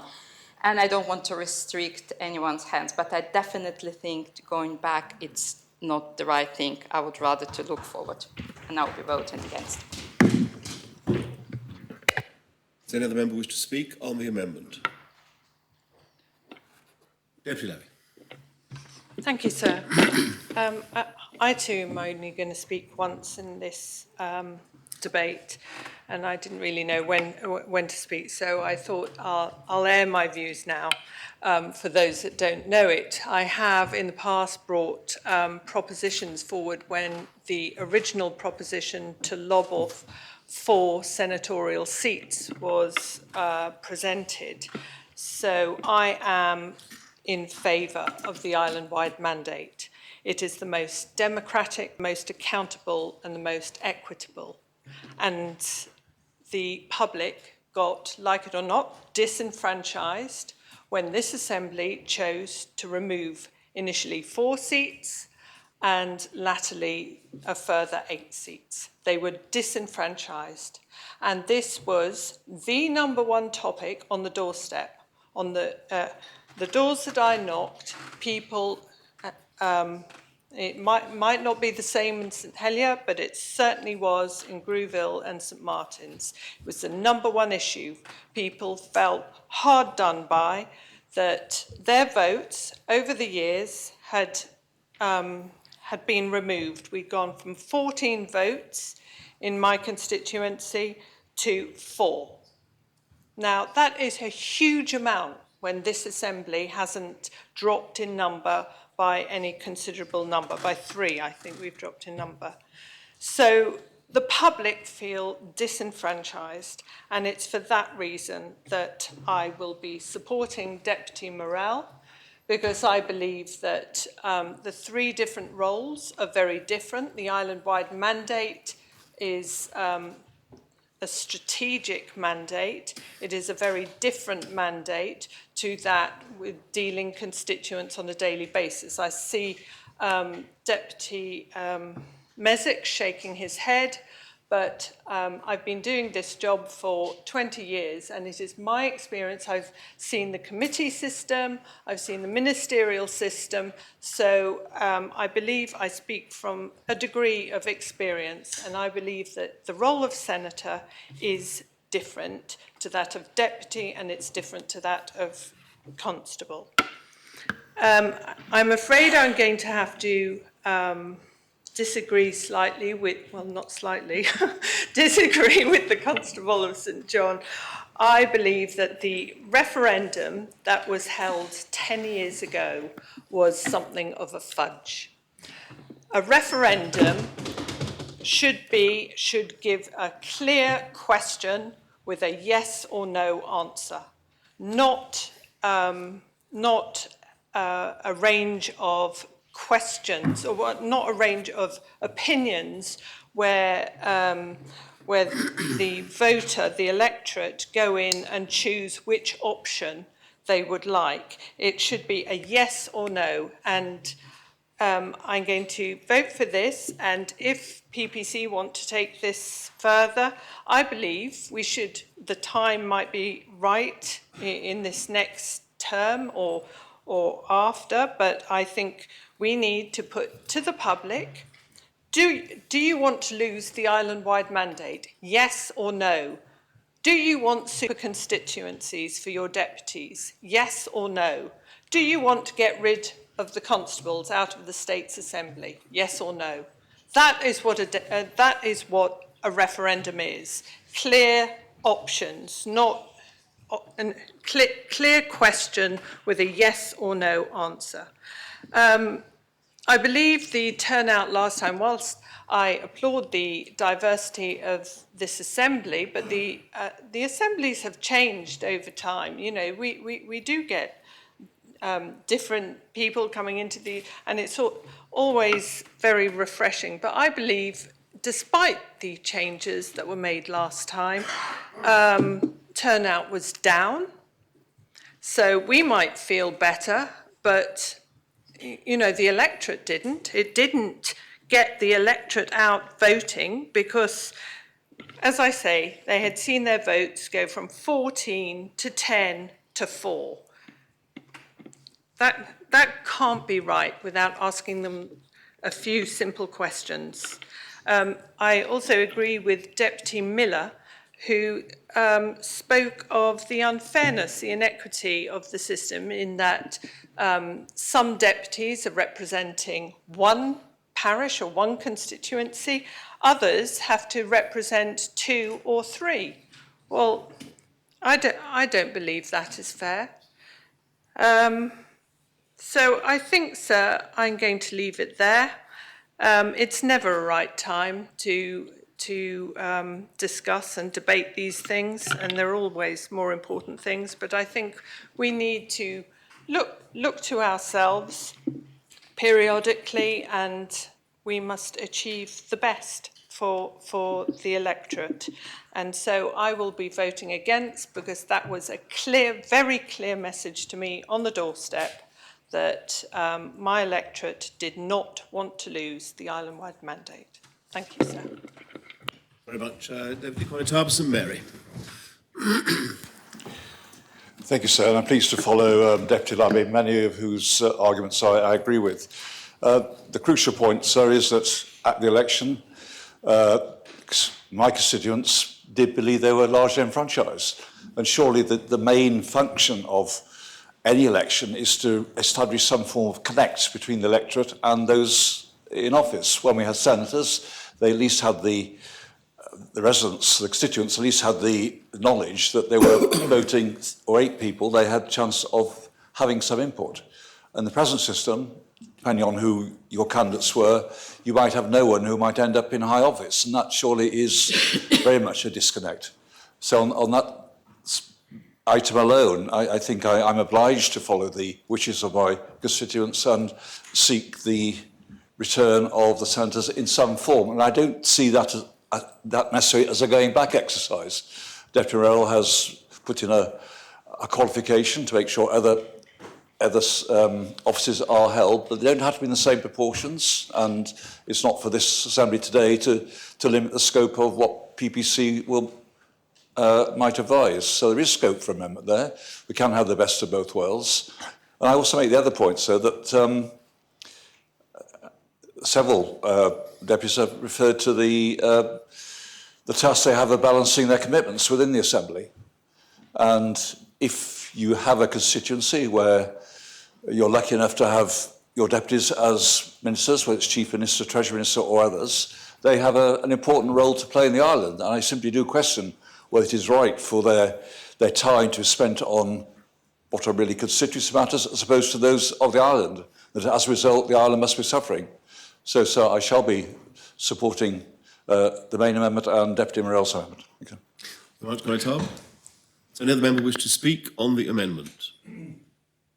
No other member wishes to speak. And I close the debate and call upon Deputy Morell to respond. Thank you, sir, and I'd like to thank all members who have spoken. It's a really interesting debate, and it's nice when things aren't driven by government or not by government. Or, you know, it's just a free debate where people can say what they think. And a really good example of that is the Connétable de Saint-Jean and myself, who in general are quite close politically, but we diverge massively on this issue because the reason I brought the amendment, I think it did get lost in there somewhere. It is very simple. It's a safeguard. I think Deputy Tudyer used that word, safeguard. It is a safeguard. It's to say, I looked at the original proposition from Deputy Gorst, and I could see, having been, knocking on doors in St Lawrence, St John and Trinity, and how strong the desire was to bring back an island-wide mandate of some sort. I can see how it's quite likely, in my mind, that Deputy Gorst's proposition would go through, and for good reasons, because people on the doorsteps were certainly telling me, and I spoke to other deputies in my district who heard the same, that they would like to see the island-wide mandate back again. The safeguard bit comes from is that I am incredibly concerned, I'd go so far as to say terrified, sir, of an only island-wide mandate assembly. I think, and Chief Minister was absolutely correct, that in Guernsey, I do not think it's going as well as people initially thought on the day of election went well. And I think there's such huge relief that they managed to coordinate one election of 100 or so candidates that it was just deemed a success. But the reality is since then, problems have arisen. And what people are discovering is that there is a lack of representation for particular kind of district constituency issues. That is just missing now in Guernsey. And so this amendment is not designed to support nor go against Deputy Gorst's proposition. It's designed to do neither. It is just designed to safeguard against the future possibility of PPC coming back and saying, oh, well, Deputy Gorst's proposition was passed, so here's our proposals for an all-island-wide assembly, which that would really, really concern me, because I think it would be incredibly worrisome. And of course, I could leave it till then before trying to defend against that position. But I thought, no, the best thing is get in now and say, look, if we want to support Deputy Gorst, feel free to do so, but let's do so in a way which isn't moving further in that direction, which I think would be an enormous experiment at the expense of islanders. So that's all this is. It is a safeguard. Simple. It's neither for nor against Deputy Gorst's proposition, but in the event that his proposition passes, if it's amended by this, then at least we know we will be keeping that element of representation by constituency through deputies and constables. Those positions will not be threatened. And so that's what this does. A couple of things I wanted to pick up on, which are less to do with my amendment, more to do with just responding, sir. Deputy Tudyer, absolutely right when he characterised Jersey, he's often characterised as a conservative island. But then he ended up talking about the restoration in terms of my amendment. And I actually thought, Jersey's more of a restorationist island. If we go back to Charles II, then that's perhaps, rather than conservative, perhaps restoration, and perhaps this amendment is in the spirit of restoration in that respect. So I thought that was a really interesting observation by Deputy Tadyer. I also thought, I thought it was really important to say to Deputy Renouf that I am not seeking to correct a failure here. I'm seeking to preempt a catastrophe and avert that catastrophe. That's what I'm seeking to do. So there is no failure that I'm trying to correct. Like I said, it's a safeguard. I also wanted to say that I think it is really important, and this perhaps is to do with Deputy Gorst's proposition rather than my amendment, but I think it is really important that when you look at the opinions and lifestyle survey, the number one reason that those people who didn't vote, the number one reason they gave for not voting was their belief that it wouldn't make a difference. That's 30% of people said, I didn't vote because I don't think it would make a difference. Now, no amount of fiddling with this assembly is ever going to change that. The only thing that will change that is us and our successors, by engaging with the public, by working for the public, by providing a relentless focus on the things which matter to the public. And we know at the moment that's housing and healthcare, it's the cost of living. And that's what we're focusing on. And it's by succeeding in those areas that we'll change some of that 30%. The next highest was 28% of people said 28% of those who didn't vote said that they didn't vote because they don't trust the political system. Again, that's on us. No amount of fiddling around the edges with the makeup of this assembly is ever going to change that. It's us. We grow trust in the electorate. And it is interesting that despite what I heard on the doorstep, which was time and again, well, I suppose that's the point. Most people who said we want the island-wide mandate back weren't necessarily going to not vote because of it. It was only a very, very small section of people who wanted the island-wide mandate back and were so incensed by it, said they wouldn't vote, and that did come in at 3%, those who said that they didn't vote. And obviously it's really sad, and when I was faced with that on the doorsteps, I told, just vote, you must vote, that's the most important thing. I still maintain it's, one of the political lessons that I was taught at a young age by my mother. No matter what you do, you vote. And I stick by that. Even if you go in there and draw a big cross against the whole paper and spoil your ballot, you make the effort and you vote. And I'm really pleased that people on all sides of the Assembly, and I expect, would support that. So, sir, from the Assembly's perspective, if you back my amendment, you're backing a safeguard. You're not backing something which aims to correct a failure. You're not promoting a particular way forward. But what you're saying is we don't want to move towards an assembly of an all-island-wide mandate. You're saying constituencies matter, and we want to safeguard that. And that's what the vote for this amendment will do, is safeguard constituencies and local representations through deputies and constables. Thank you, sir. Very much. Before we move to the vote, Deputy Gardner, am I right in saying it was your computer that made an unscheduled intervention into the debate? Right, very well. Sir, may I call for the appellate as well? The appellate is called for. I invite members to return to their seats. And I ask the greffier to open the voting and members to vote in the usual way. The vote is on, of course, Deputy Morell's amendment.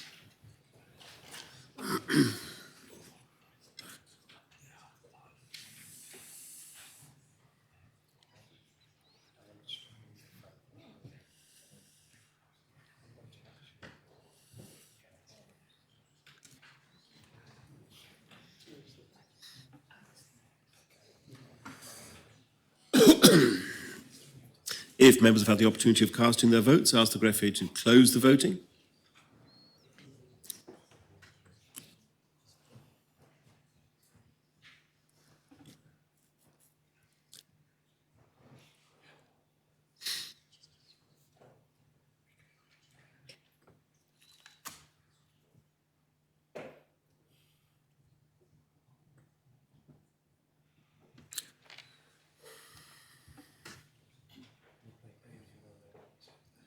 The amendment has been defeated.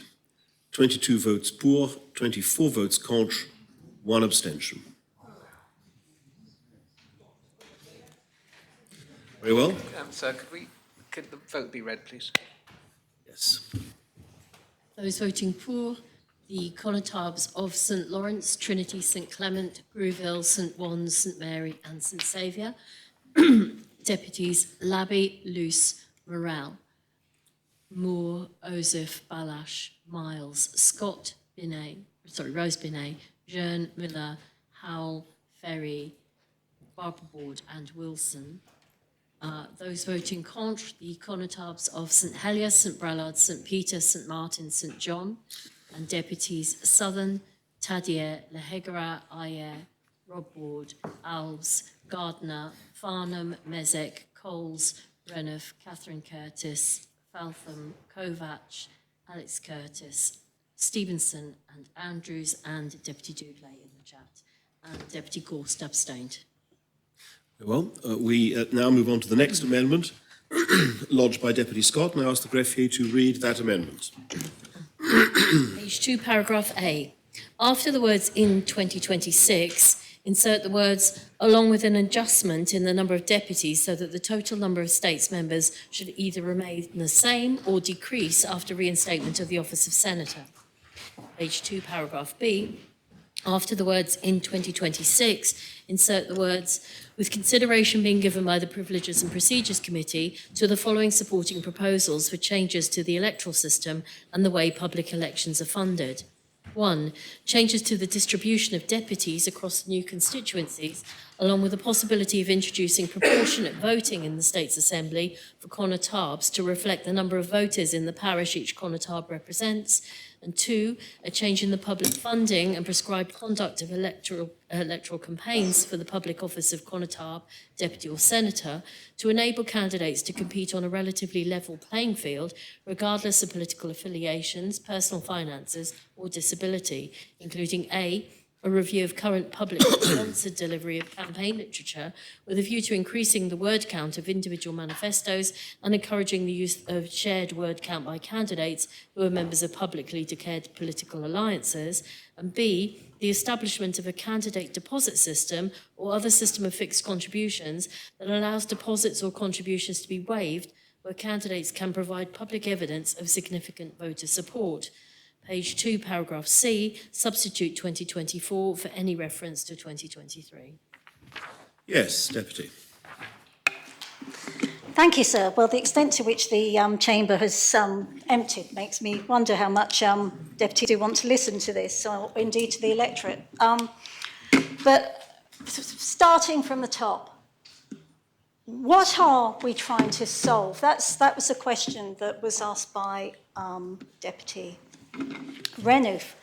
And I would say it's the voter and the candidate experience. And that's why this main proposition has been brought. And this is really why I'm bringing this amendment too. And I will apologise to the Chief Minister about the amount of detail in my report, although I have to confess that when the government when anybody doesn't actually like detail, I sometimes feel uncomfortable about that. It's a bit like being sold to Hoover and you're saying it's okay not to have the instruction manual. And I too have spoken with Guernsey colleagues and have been very interested to know what worked before they changed the system, what didn't, and what works and doesn't work now. I think it's a piece of work that I do believe the PPC should be doing in any event. And in the context of this particular main proposition, there is a bit of work to do, a bit of refinement to do. There was this kind of expression of wish or suggestion that the changes, the current constitutional changes should be allowed to bed in. And I think that basically that's a really kind of strange way to respond to what really has been feedback in terms of the electoral turnout. I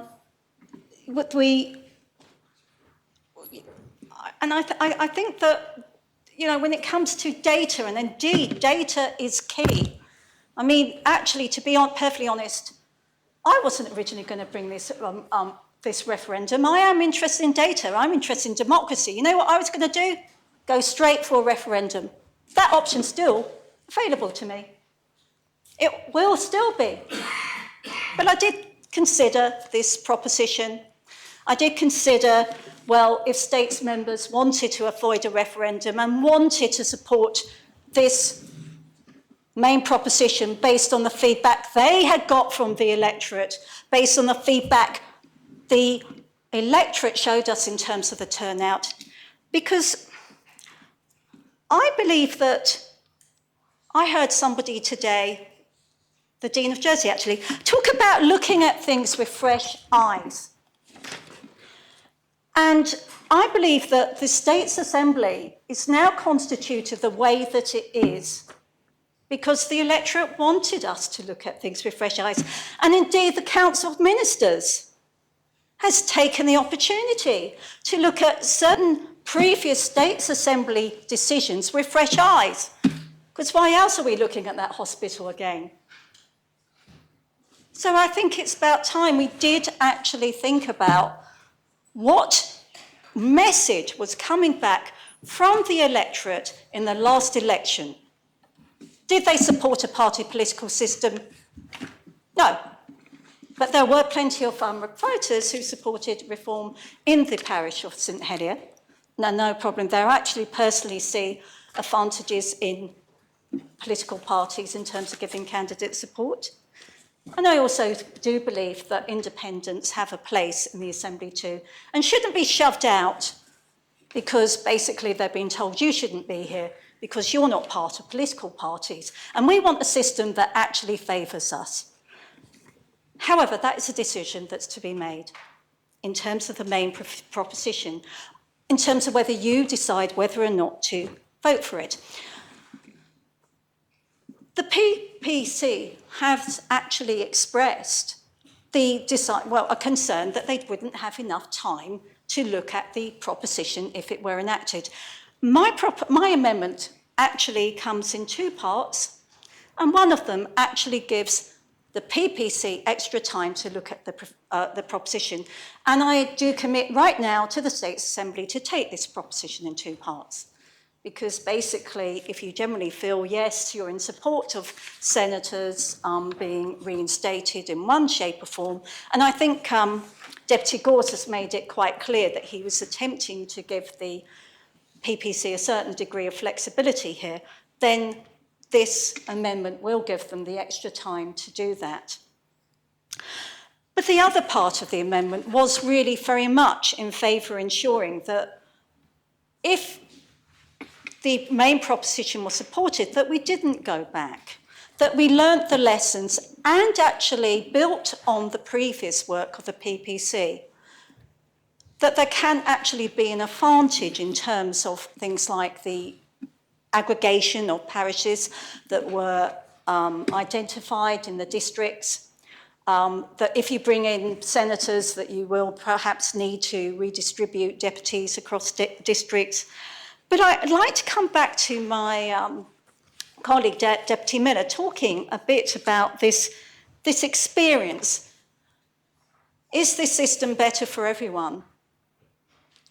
Well, and I heard Deputy Mezek saying what sense it made. But you know what? I actually think having 5 parish representatives, one parish, with no clear idea, kind of like who's responsible for who, what in the parish, and how you coordinate and how you communicate. And you're all kind of like doing different things. Here am I. I'm also the chair of the Economics and International Affairs panel, and I'm actually also got a whole backlog of emails to deal with for traffic problems in St Parishville, in my own parish, for which I will apologise to my constituents right now. And I hope this debate will explain part of the problem, that there's no clear kind of like priority in terms of my mandate at the moment, and they had no choice. I had no choice. The previous States Assembly took it away.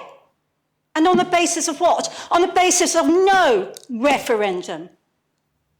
On the basis of a 2013 referendum that did what? It only gave the electorate the ability to support senators if they supported the status quo. And it had been pointed out that the status quo, and I do hope everybody's listening to this who mention the 2013 referendum as some sort of beacon of democracy, they could only support that, the senators being in the States Assembly, if they supported an unfair district representation system. Well, it wasn't good enough, was it? And why can't we just admit it? We've got fresh eyes. We were put there to change things. So, sorry if I got a bit passionate there. This amendment gives the PPC the opportunity to do a bit more work, working on that feedback. I mean, a couple of concerns in terms of the main proposition, and as I mentioned in terms of Deputy Morell's proposition, is that it wasn't particularly clear that we didn't want numbers to be increased in the States Assembly. And the reason I suggest that we perhaps shouldn't do is having 49 elected members in the States Assembly currently costs the taxpayer £25 million annually. So you've got to actually ask, how are we delivering? Are we good value for money? Do they really want more for us? Or do they just want us to do a better job? And perhaps that would help if our mandates were clearer, as well as reducing, addressing some of these issues about how they feel disenfranchised from not having so many votes. And the PPC, I do believe, are up to the job. I know that they did have a work programme, but I do believe that our job as a States Assembly to say, awfully sorry about this, but we didn't get it right. A bit like that hospital business, and really sorry, but we'd like to actually encourage you to have a look at it again. The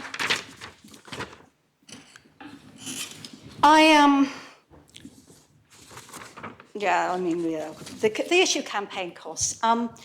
That was something that I did suggest that the PPC look at, because that was one of the things that I was thinking about.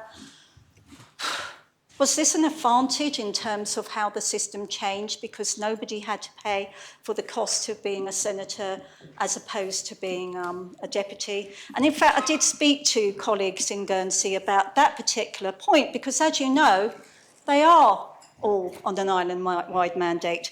And what I found really interesting there was that they have a much lower electoral spending limit.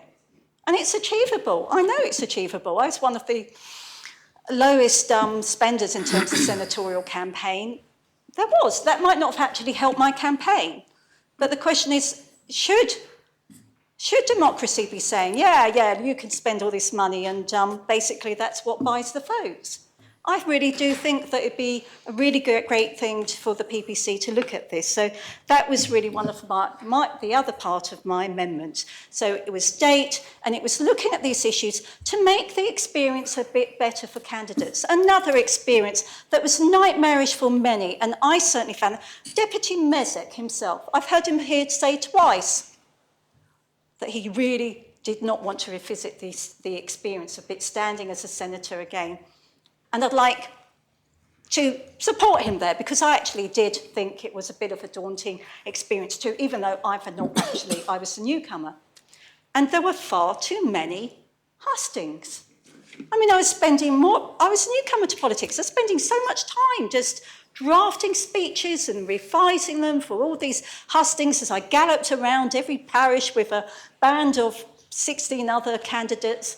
And I think, well, maybe it would have been better if we'd actually just had one in each of the districts that now exist, thanks to the PPC.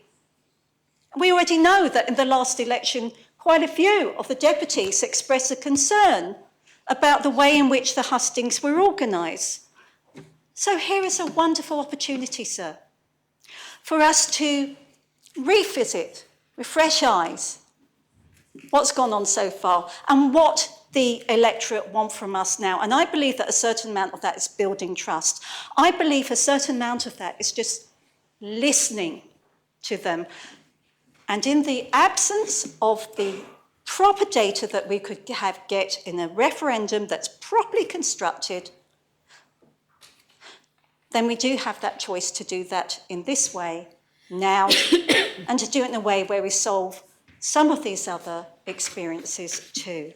So I do urge the States Assembly, whether or not they're ultimately going to support the main proposition, to support my amendment so that we can improve the electoral experience for both candidates and voters alike, and members of the PPC when they look at these matters too. Thank you, sir. Is the amendment seconded? Does any member wish to speak on the amendment? Colin Harbison-Martin. Thank you, sir. Sir, speaking to the Second Amendment, and as the Deputy will see, I have really considered her detailed position, which has been lodged by Deputy Scott. In response to the Deputy's first paragraph, I agree that the question of the size of the Assembly should always be considered when altering the type of members that sit within it. And perhaps it could be considered as part of our wider engagement alongside, for example, first past the post. Though I would urge caution before any member or commentator suggests looking at business rather than politics and its areas of research in order to find answers to this question. For paragraph B, I would like to ask the Deputy whether she can point to any jurisdiction or parliament where proportionate voting exists in any legislative capacity. The decision to award particular members additional votes would destroy one of the absolutely fundamental principles of an elected parliament, which is the equality of all of its members when it comes to speaking and voting. The question of equal representation lies in the distribution of the constituencies that members represent, not in the disenfranchisement and erosion of the equality that every member of any parliament should have. It is clear that there remain issues around the question of the equity of each islander's vote that still need to be addressed, but does not lie in the disenfranchising and limiting the impact of the votes of members. Nobody should be guaranteed an explicit preference, and if we have concerns over the size of the population, then we should look at the distribution of seats with the aim to ensure that we match populations to the smallest constituency and not develop a quagmire of compromise. Furthermore, the Deputy's use of voters rather than population is equally risky or troubling. Every member of this Assembly is in here not just to represent those who voted for them, or even those who voted at the election. We are all here to represent every islander within our respective parishes and districts. If we no longer claim to represent those in our constituency, to say that we see those who voted as the ones with legitimate claims and concerns, then we immediately forfeit our legitimacy to the rest of the constituency. If the constables are to be absent within the Assembly, we need to ensure that they are treated the same way as deputies and that the distribution of elected deputies is able to resolve this problem. I agree with the Deputy's request in paragraph B2 to look at creating a level playing field and wish to note that we are looking to engage with this issue through both PPC and its diversity forum. This is a crucial issue to ensure that anyone on this island can stand for election, regardless of their affiliations, finances or disability. In regards to paragraph B1A, I agree with the Deputy that we need to look at manifestos and how campaign literature is delivered and how it could be improved. I also believe that more work needs to be done around the clarity of political alliances, so as to ensure that we do not develop a grey area in our legislation around organisations that look like parties, that speak like parties, that vote like parties, and that campaign like parties, but do not register as parties. As for paragraph B2B, I cannot support this on the grounds that firstly, there's no guarantee that those who start the campaign period in a strong position will end the campaign period as the elected member. Secondly, the elimination of deposits where candidates can provide public evidence of voter support may encourage candidates to begin campaigning before the election period begins, or use it to encourage rival candidates to stand down on the premise that, since they do not have to pay a deposit, there is no chance of them being beaten. Every candidate should enter our elections in the same way that everyone else does. I'm also sceptical of how such a system would be achieved or how it could be accurately verified and publicly disclosed. The secret ballot is at the heart of our electoral process, and there are good reasons for it to remain secret. Nonetheless, we do need to do more to provide assistance for those on low incomes or with disabilities who wish to stand for election. Finally, I welcome the Deputy's change of deadline to July 2024, which I believe better reflects the task before us. And I'd ask that she and all other members continue to provide their thoughts and recommendations on these matters. And it is for these reasons that I've outlined that I unfortunately cannot support the Deputy's amendment. Thank you, sir. Thank you very much, Conor Tom. Does any other member wish to speak on this second amendment? No other member wishes to speak? Then I close the debate and call upon Deputy Scott to respond. Thank you, sir, and thank you very much to the President of the PPC for giving me her response. It's actually the Chair of PPC. Sorry, sir. Sorry, yes, sir. It's the Chair of the PPC. And the public, the PPC have done, the PPC have clearly done a lot of work just simply considering my amendment. And I very appreciate the thoughts that they've given back. I'm curious, though, because have they actually rejected the whole of my amendment? I actually believe they agreed with some parts of it, and I did say I would be bringing this amendment in parts. So one of those parts was indeed to do with the amount of time to give the PPC itself time to consider the main proposition if it was passed. So you will have to forgive my, perhaps, am I allowed to ask the President? No. No, I can't, okay. Well, so I do find myself somewhat confused by this response, and I will continue to take this. I'm sure the chair of the PPC would like to speak, sir. Are you sure, Well, sir? if the Chair of PPC can ask for a point of clarification, Yes. he can give a point of clarification, but there is Thank no opportunity for a second Well, speech. I'm happy to give way, sir. Sorry, sir, I should have probably clarified at the beginning of this speech that this was my view, and I wasn't, I don't know how the rest of the PPC committee are voting. Thank you very much. PPC, yes. Deputy Scott, please continue. Sir, I'm not sure if I should continue rather than start again. I thought I was responding to the right. Sorry, sir, about my confusion. So,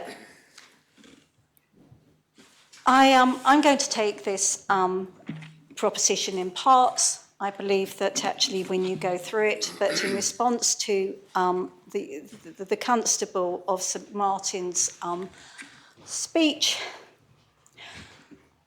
the proposition is, we've got the first actual paragraph offers the PPC more time to consider the amendment. So that I believe that I've had agreement on. I very much respect. And no, I cannot say in which jurisdiction am I aware of things like the proportional voting or constables, well, or similar officers taking part, or even the single transferable vote. I'm not too aware of too many jurisdictions that have multi-party, multi-representative constituencies either, because basically there was a report at the time the Electoral Commission considered these issues that very much said, this doesn't work very well without the single transferable vote. I think there's an element of right sizing to be considered as well. Jersey isn't a big community. You know, there's this sort of discussion like that there's going to be an amendment that's going to deprive whole swathes of the community of representation. Well, in Guernsey, they more or less worked out that they're not a big community. Even now, Jersey isn't really any bigger than my hometown of Guildford, where I was born. So sometimes I think we do have to try and right-size our aspirations and our spending and think about that in terms of representation too. it's good to know that there is some support for the idea that the PPC might look at the idea of public funding. I have just thrown out ideas. As I have subsequently found out from my research in Guernsey, it's actually much easily solvable by just reducing the electoral limits so that you don't give wealthier candidates a greater advantage. So I hope that they will consider that if the main proposition is carried. And on that basis, I will ask to vote. Beg your pardon? I'm sorry, I just was going to call for the appel, but suggest we did it in parts. Well, we've just been discussing that. Presumably you'd like 3 separate votes on paragraphs 1, 2 and 3. One, I think on the first paragraph relating to page 2, paragraph 8, on little 1, little 2, and A and B. Is that possible, sir? I'm sorry, you're asking for 1, 2, 3, 4, 5, 6 different votes, Deputy. Is that what you're... No, it's 1, 2, 3, 4, 5. 1, 2, 3, 4, 5. Happy to reduce it to 3, sir.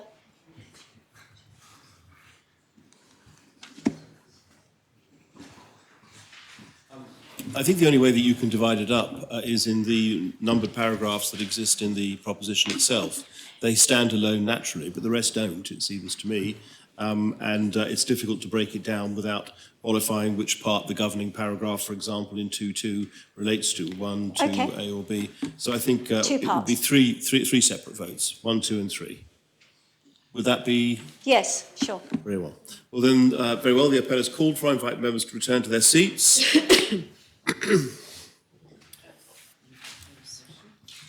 The vote is on the first paragraph of the second amendment, namely page 2, paragraph A. And I ask the greffier to open the voting and members to vote.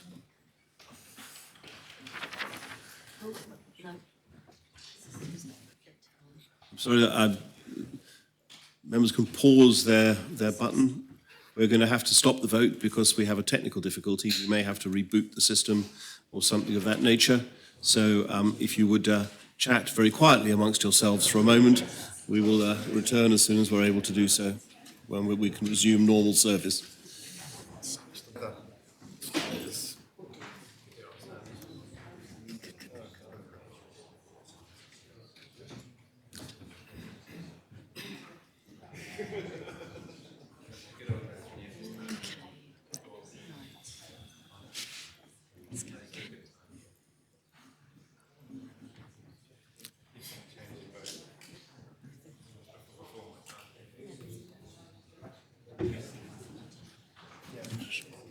Sorry, did you say we can try it again? Very well, we will now try the voting system. So the vote is on the first paragraph of the proposed second amendment, and I ask the greffier to open the voting and members to vote.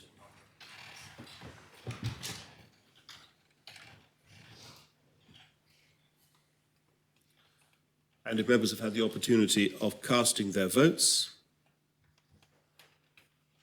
then I ask the greffier to close the voting.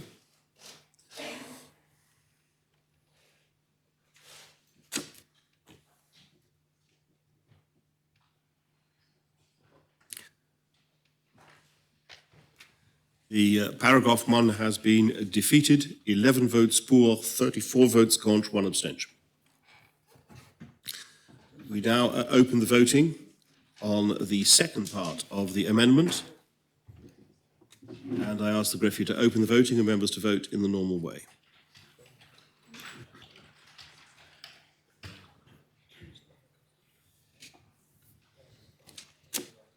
If members have had the opportunity of casting their votes, then I ask the greffier to close the voting.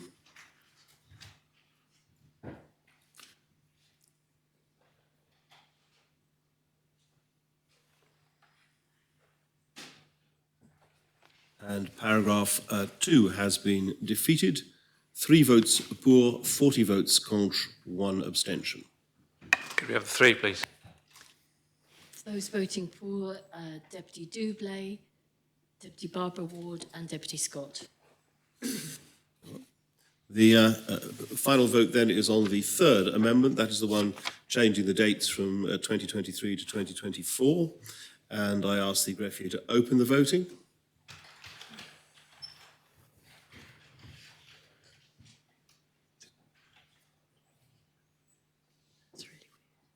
And the members have had the opportunity of casting their votes. And I ask the greffier to close the voting.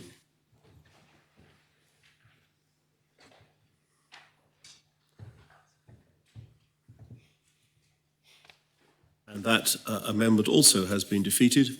12 votes for, 33 votes contre, 1 abstention. Could I have the votes, please, sir?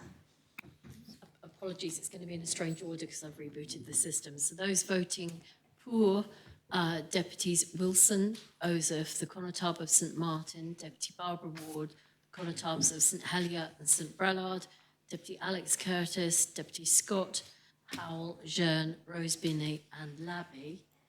Those voting contre, the Conotabs of St Saviour, St Juan, Grouville, St Clement, Deputy Andrews, Coles, Feltham, Mesick, Rob Ward, Miller, Farnham, Constable of St Peter and St John and St Mary, Deputy Stevenson, Renouf, Ayer, Nehegara, Southern Owls, Catherine Curtis, Kovac, Tadier, Luce, the Conotabs of Trinity and St Lawrence, Deputies Balash, Ferry, Wall, Gardner, Morel, Miles and Doublé, and Deputy Gorst abstained. Very well. We now resume a debate on the main proposition. And does any member wish to speak on the proposition? Deputy Ward. Thank you, sir. And I thought I'd speak at the beginning because I want to speak positively about on this topic. We went through an election. It was my second election, a very different experience in many ways. And you get used to knocking on doors after the first time round, and it doesn't become... I do say to new candidates, and you probably agree, that one of the most fearing things is to knock on your first door and not know what's behind there and what you're going to get. And after a while, you get sort of more relaxed with it, sir, and you get more, perhaps even better at it, one might say. I hope so. And what you get is you get a gauge of some form of the sort of topic that's important to people. And one of the first things I'd like to say is we have a very different and diverse community on Jersey, and I'm very proud of that, actually, and it's a very good thing. And so therefore you will get diverse views, and you will get diverse views in different parts of the island. And I can say that actually the loss of senators wasn't one of the main things that I was talked to about. It was so many other things. It was housing. It was about the cost of living and the challenges people are facing, just making ends meet. It's about the concerns they have that actually people might not make ends meet, and what are they going to do? It was about the quality of the housing they were living in. It was about whether their children have a school to go to that's within walking distance. It was about the quality of the air that they were breathing. Those concerns and many others came up on the doorstep, and that's one of the things you learn on the doorstep. You have to adapt quickly. And actually, if you only talk about one topic, you lose very rapidly the interest of the person that you're talking to. And of course, the topic of party politics came up. The second time round, actually, it was a lot easier, sir. A lot easier, and much better, and a really positive topic to talk about. And that was a good thing. But one of the things that was really important, I think, that came across on the doorstep the second time round, is that I had engaged with a lot of these people as much as I could, that I was knocking on the doors of, because I knew them in my constituency.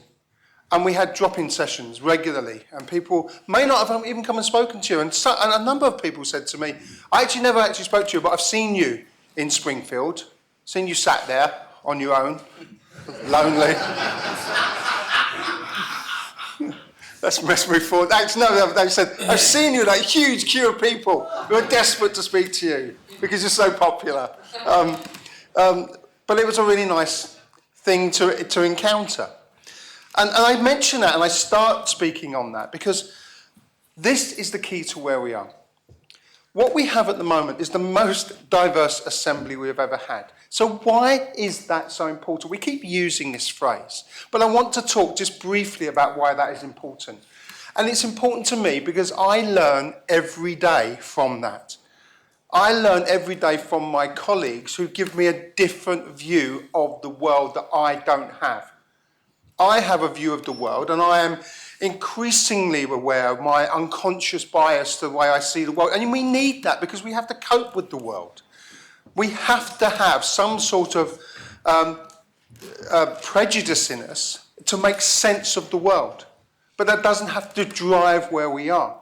And it's only through that experience of difference that we actually understand more of the world. And that's why it's so important that we have that diversity. And in the last change to the election, we increased the diversity in this assembly. The next step is to take that, prove its value, and go back to the electorate for communities that are not voting, are not engaging, they're genuinely disenfranchised on our island, and say to them, look, from that change we have this, and now this is valuable to you. And actually, and I agree with Deputy Morell, the most important thing that you can do is to vote. And what do we have to do that? So I don't think we should be talking about going backwards and talking about senators and about island-wide votes in the way that we are. I believe, and I agree with the comments paper of PPC, that we need to give this another run through and we need to prove its value. And I would suggest we need to do the following, sir, to do that. One of the key things, and I've mentioned this so many times, is about resourcing for deputies. I believe that if we had a place where people knew where their deputies would be, constituency offices, staff, so that every single member of that constituency knows where to see their deputy, when they can see their deputy, and the help that they can get, then they would see the job that we do. So, and I'd like to make a public apology to the person who saw me walking my dog one morning and said to me, oh, you deputies don't do anything. And I said, I'm sorry, what time do you think I started work this morning? They obviously caught me at the wrong time. And I found myself saying, actually, I was up at 7:30 this morning answering emails. And the poor dog, in the pouring rain, he quite enjoys the rain, sir, I was thinking this is the only time I can get him out before I go to the next meeting I'm doing. I'm actually going out to this evening. So I gave this little mini lecture, which was the wrong thing to do. But why is that image of us there? It's there because there isn't that contact and there isn't that direct contact with us in our constituencies. And we can't be seen to be in one place and knowing where we are. Now, island-wide mandate is not going to improve that. It is going to make people more detached from their local representatives. And this mishmash of three different types of, thankfully that hasn't been voted for, three different types of states member, perhaps with different roles and different powers and different importance, that is a very, very confused democracy. And the reality is that all of our votes are equal in this assembly. And that is such an important principle that we have. So there are some things that we have to do in the next few years to prove the value of this system. One of the things we have to do is stop rewriting the electoral registers every 3 years, because we are wiping people from those registers and they are not registering again. And so I will tell you one of the things that I had the conversation with a lot in our constituencies, and I know others did in their constituencies, is, oh, but I can't vote. And I said, well, you can vote. And I know, because I'm not entitled, I haven't been here 10 years. You only have to be here 2 years to vote. Really? Yes, you do. There you go. You can go onto the website and you can register. I had that conversation, I think, sir, more times than I had any conversation about whether senators were the most important thing in returning them. And so what we're saying is we're going to step back to a system because of voices that were heard. And I'm not saying that those voices aren't there. Absolutely not. But again, I start from where I began with this speech. There is diversity on this island and you will get a different view depending on where you look. But we are not going to make a step forward by making that step back until we solve the other problems. And the only way to do that is to go through this system and let it run through again. And so there were some issues with the changes. They did happen during a time of COVID, during the most difficult 2 years that I think many of us had for many a moon. And in this assembly and everything that we've done here, working online. I know some people are fans of it, so Deputy Southern, a huge fan of online working, but the rest of us, had to cope with it. That's not misleading the assembly. Sorry. So I think you can say that, but I certainly can't. But this wider perspective on what democracy is really important. It's not simply about being able to vote for more faces. It's about being able to vote in an enriched way. For those that you know in your constituency, you know the role that they're taking on, you know what you can go to, and you know that you can be truly representative in this assembly. And I've said this before, and I'm going to say it again. We have a wonderfully direct democracy. I can come to this assembly, and I have many a times, and it may have annoyed some ministers, but there you go, and I can bring a proposition. And we have to decide whether that proposition becomes legislation and law and actually happens in this assembly. That doesn't happen in many places in the world. If I was an MP in the UK, there was zero chance virtually of me bringing anything to the Commons. Whereas here we can do it. And that linked to that direct democracy in equal-sized constituencies. Equals numbers. We represent equal numbers of people. That's the key. If we do that, then we can genuinely say that we have a democratic process that has value. And we can then, when we knock on the doors, we can say to people, why should I vote? Because we have a democratic process that has value. And we can go through it. And that's the really important point that we have to make with this. And if we go back and say, all senators will go island-wide voter, we could lose the connection that, to be quite frank, we are only just really starting to make with what we have now. And so the constituency drop-ins, I asked 2 questions from constituency questions this week, and I have done it before because people come to me and say, and I think, well, I actually don't know the answer. You know what? I'll go and ask in the assembly. Let's go for it. That's direct democracy. Somebody can come and stand in my constituency or sit, take the time out of their lives to come and see me and ask me a question that can be in this assembly. That's direct democracy. That's wonderful.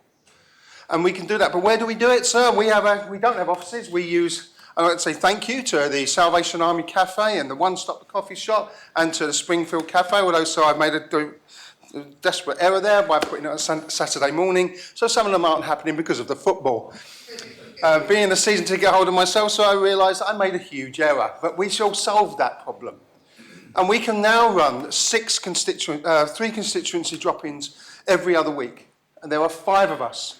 And we can share them, and we can share the burden. And we can share, it's not a burden, that's the wrong word. We can share the experience. We can share that need to be there if something comes up. So if somebody has a child, and have children they have to look after, they can still do that, and we can still get this process going on. That's about inclusion of people and the differences that we see. And so there are so many valuable things from the system that we have now that we could develop further, and they could be stronger, and they could be richer, and we could be better as a democracy. But we can't do that if we throw it all away. And controversially, sir, my colleagues might have a go at me for this. If we went to all island senators, personally, I don't have a huge problem with that because I think as a party we would do really well. Because we're building and we're building and we're building and we're communicating. And we have huge events going in the next few years. And fine. And when we may well get an overall mandate. But I'm not so sure that that's what's wanted. And I think that localism, even on a small island, is really quite important. And I think, but if you go for senators and you just have a few, you are going to lose that. And you're going to dilute it in the name of just voting for more people. And what I would say to people if they're worried about covering their constituencies is start now. You have 3.5 years to go and knock on every single door and be around in your constituency. And for those who are taken on a ministerial post, I'm afraid you've taken on, I'm sorry, but I have to say this. You've decided to take on that ministerial post, so I'm afraid you have to balance the workload. There are many of us who take on a lot of scrutiny as well, and we have to balance the workload. And there are a number of cases in central St Helier. We have lots and lots of cases to deal with, and we take on that workload. And that's part of the job. So, the solution to this is simple. Leave where we are, let's run it through, and we have 3.5 years to prove our value as a political structure on this island with what we've got now, to resource it properly so that people can expect to know where I am, when I'm there, and what I can do to assist them with the assistance of staff if necessary, so that we can provide a service which is about knowing the genuine views of the people of this island and knowing how to help them to have the best possible lives they have. And I genuinely do not believe that's going to happen simply by going back to senators. So I urge people, let's leave this now. Let's let it go. Let's move forward. And let's carry on with the system that we have now, and let's give it another run through, and let's really throw ourselves into it, and let's commit to our roles, and let's work in our constituencies. So I urge members to reject this proposition. Thank you, sir. Deputy Hegarah. Thank you, sir. I was challenged on the doorsteps at the last election by a number of people in Northern St Helier. And what they were challenging me on was the fact that I'd removed their island-wide mandate of senators. And I had to explain to them why I'd done that.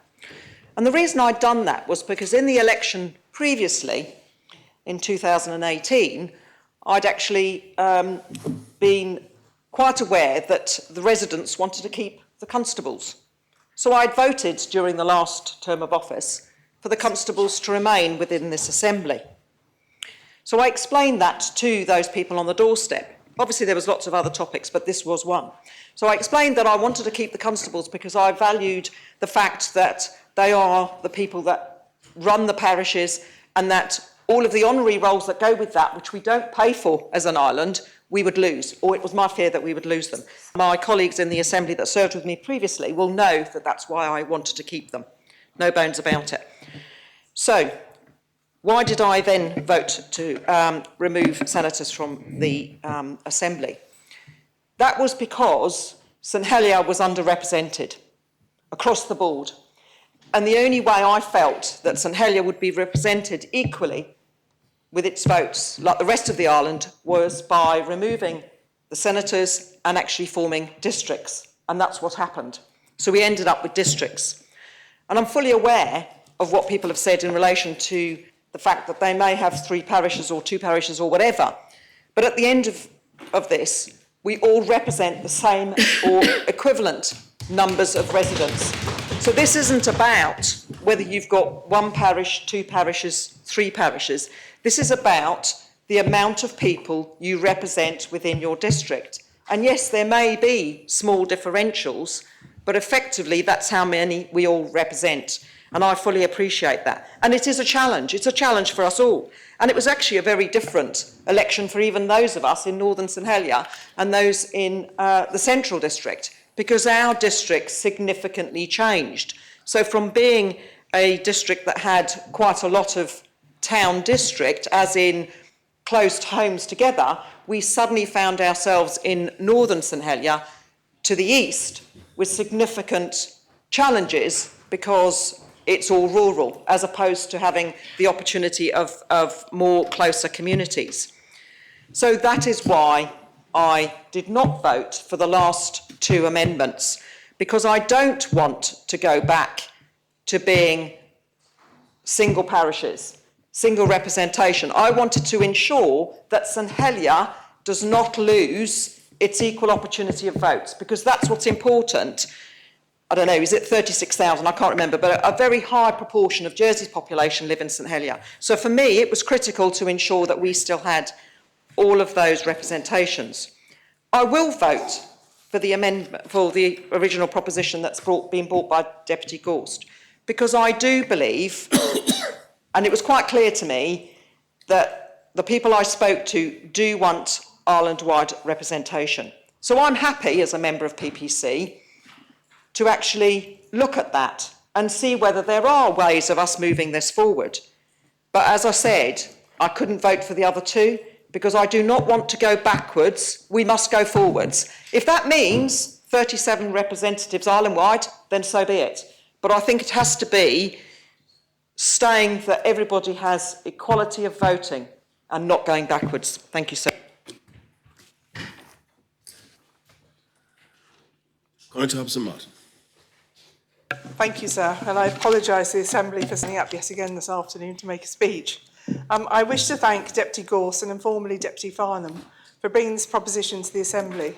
Although some may disagree, it is healthy for a democratically elected Assembly to reflect on and understand how it can become more representative of those who elected it, and how we can improve the quality of and potentially expand democracy in Jersey.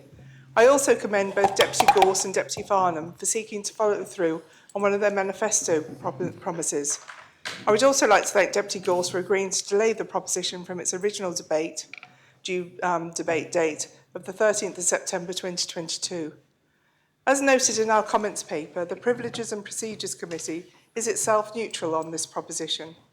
However, as I've stated before, I will be personally voting against this proposition and its amendments on the grounds that I believe it would hinder the work of the committee in responding to the concerns outlined by Deputy Gorst, and I would urge members to provide PPC with the freedom it needs to deliver on this work without any foregone conclusions by rejecting the proposition and its amendments.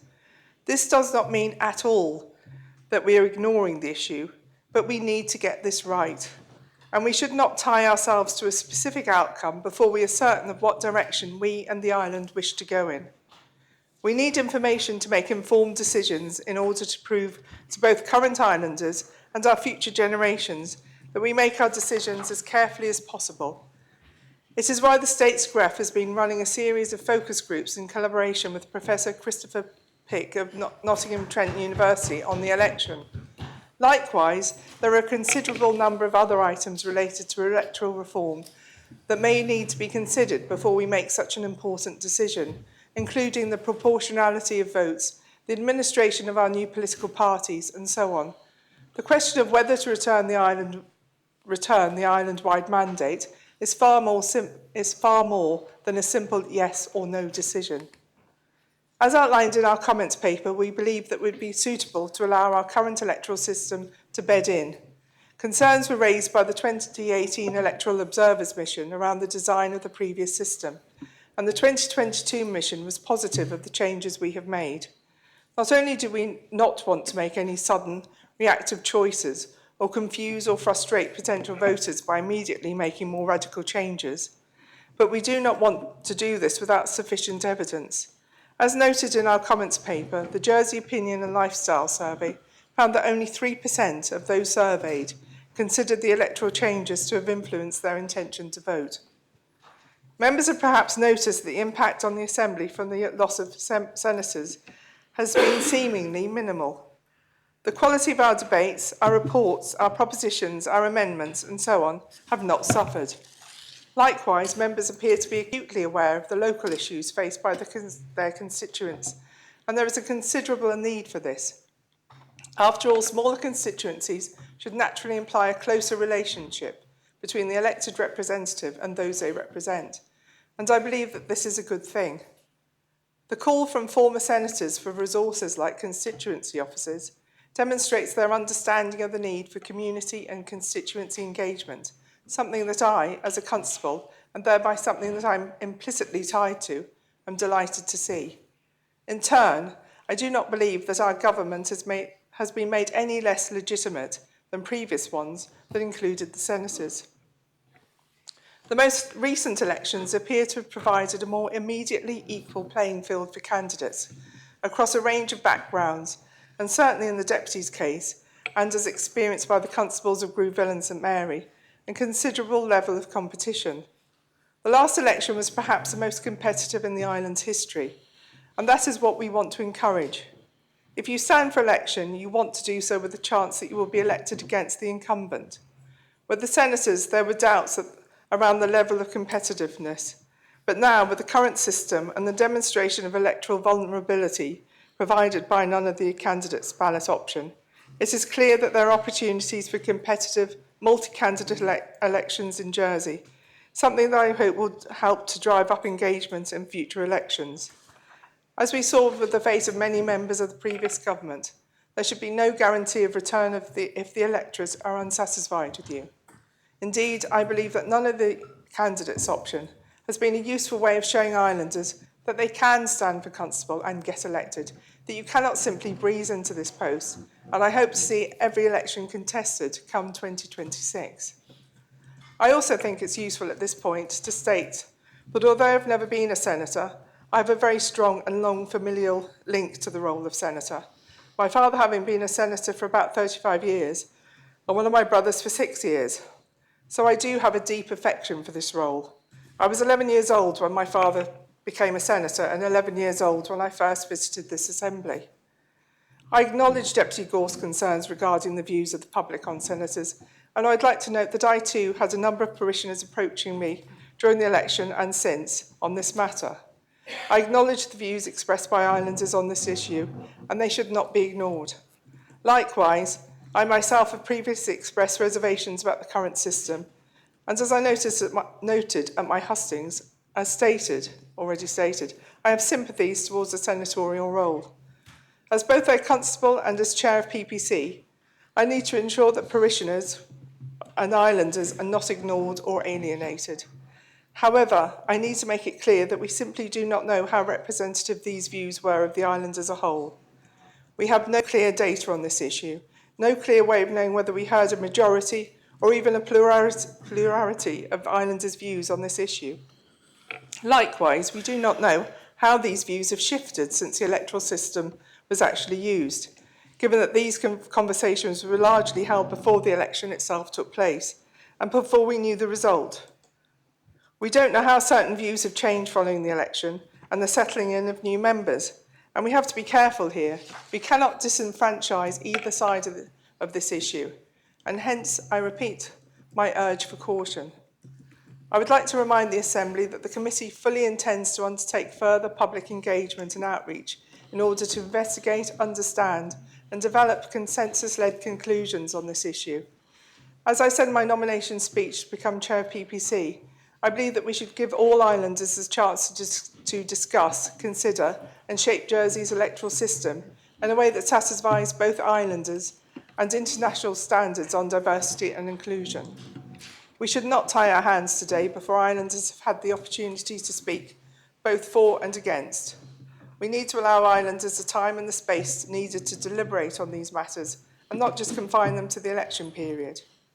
Agreeing to bring back the senators now would rob PPC and islanders of the agency needed to do this work. As I said in my nomination speech, we need to be inclusive. I believe there is merit in working with groups such as the Youth Parliament, Youth Assembly and many other bodies in order to deliver on this work, and I would encourage members to use this debate as an opportunity to express their thoughts on this new system, how it compares to the old and what could be improved. We also, quite simply, need more time. PPC has a considerable work programme to get through during this Assembly's term, and I do not want to see the committee tied down in a way that negatively impacts on the quality of this work. Given our continuously low voter turnout, we need to have the space and the time that will make islanders feel empowered and assured.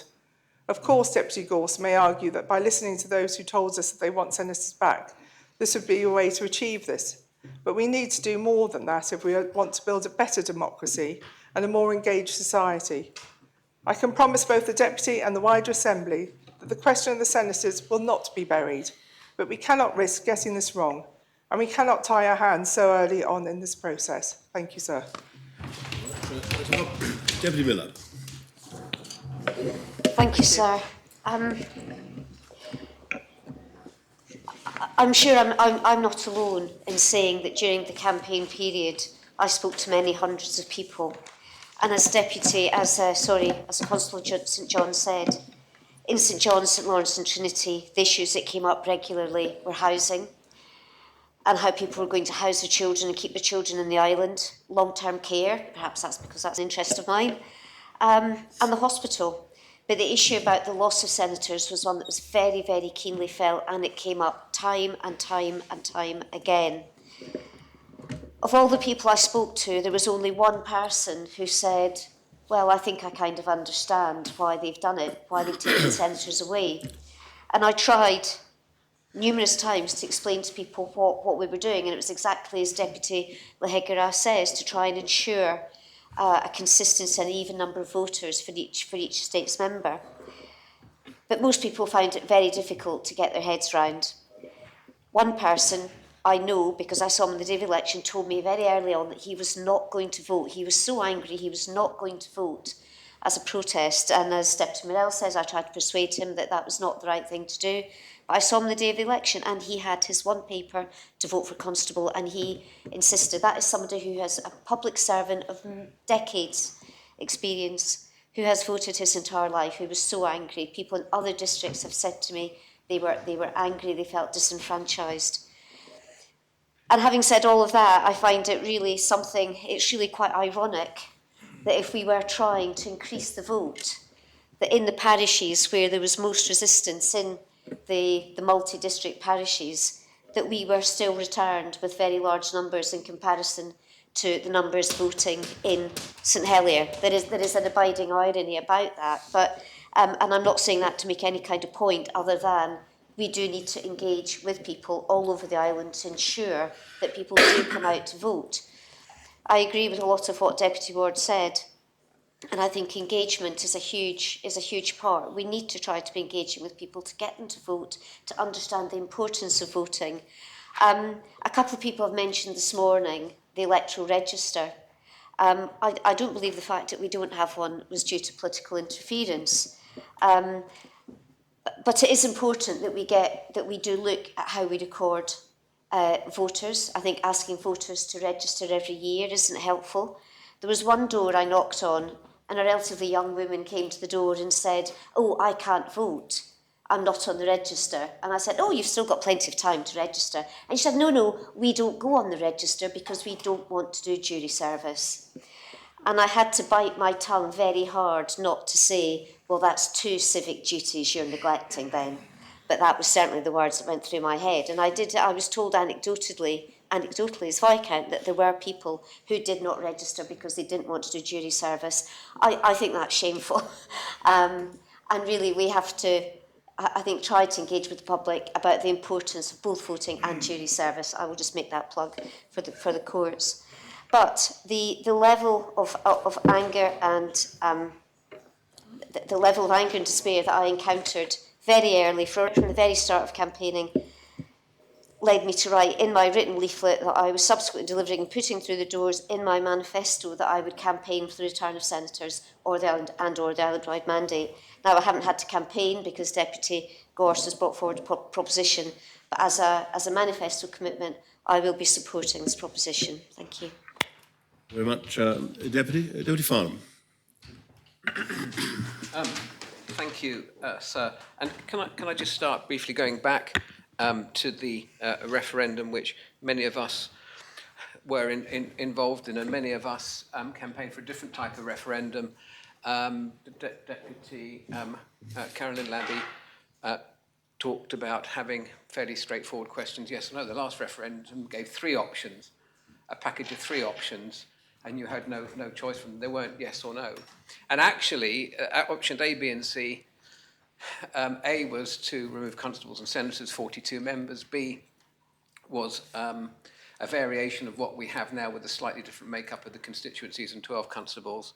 And option C was for change, but not this change, and pretty much kept with the model we've been working with. And although option C went out in the first round, option B actually had less votes than option A and option C combined. So it was a real mess, to be honest. And I think that's why ultimately the States Assembly didn't approve it. It's okay to say that 80% of islanders at that referendum, which had about a 26% turnout, voted against senators, but that's not, well, let's just say it can be interpreted in a number of different ways, an example of which I've just given. The role of senator has never, I think it was, if you go right back to the beginning, was never designed to be a senior or a superior role. It was quite simply because, and some members will know that it was established after the Second World War as part of a Royal Commission that came over to the island in 1947, 1948.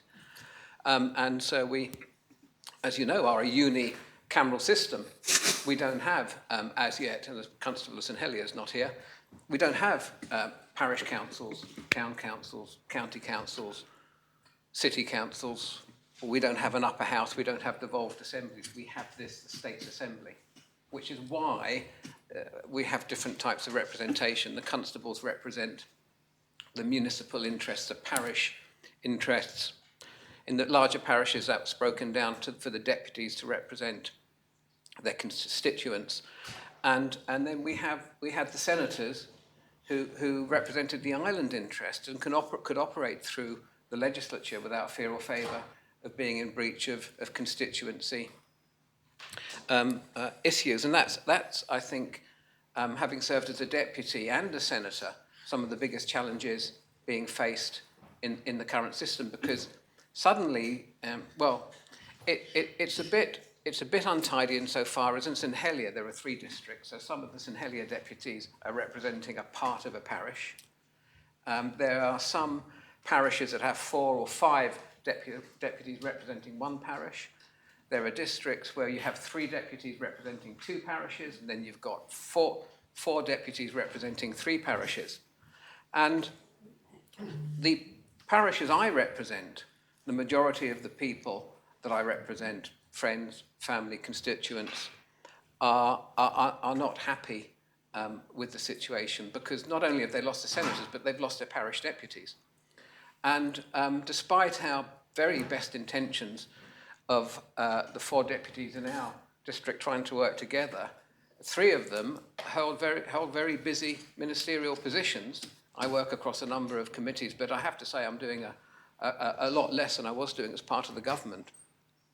So with the best will in the world, it's difficult to collaborate, to organise ourselves, and I think if we're honest, that's perhaps a similar situation to deputies working across other parishes are finding. So that's just one of the issues that I feel perhaps is not quite right with the current system. I also feel, sir, that the island-wide vote sort of united islanders, because all islanders could select their island-wide representatives.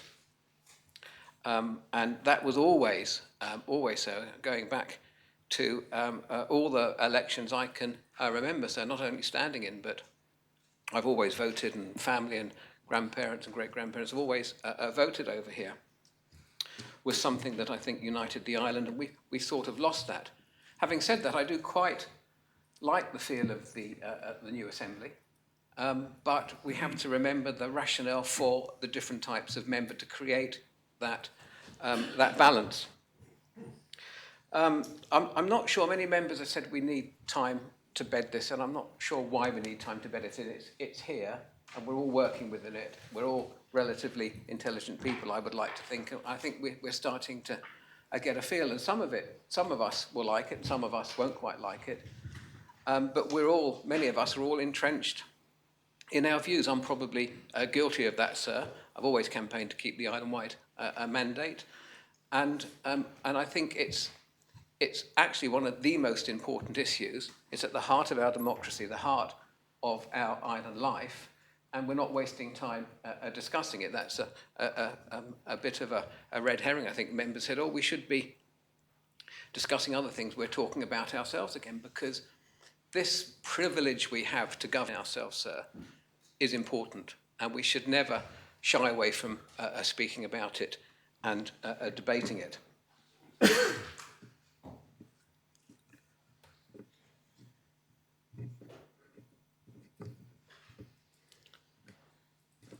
I don't think, I considered the move to this type of the electoral system that has given us this assembly, I consider that to be a retrograde step.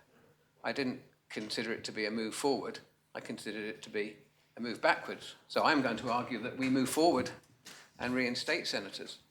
And we've been very, very careful, as I've said earlier, to make this debate about the principle of having an island-wide mandate, which I hope members support, because if we agree it today, then there will be a lot of work, a lot more debate, but we will have to come back with a solution that delivers the island-wide mandate, and then that's where the amendments of Deputy Scott and Deputy Morell and such similar ideas and suggestions and views and opinions of members will go into the pot.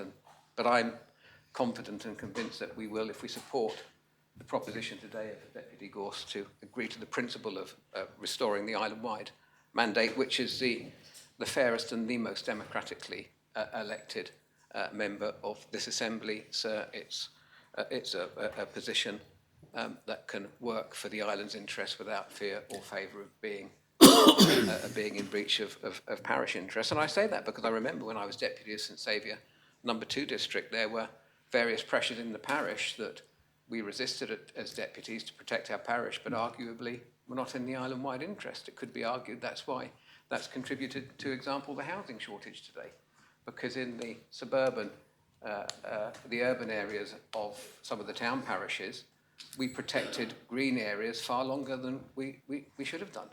And but that's just an example, sir. So I will, of course, be supporting the amendments to reinstate, to introduce the principle to reintroduce senators, sir, for the reasons I have maintained, and hope members do the same. Thank you.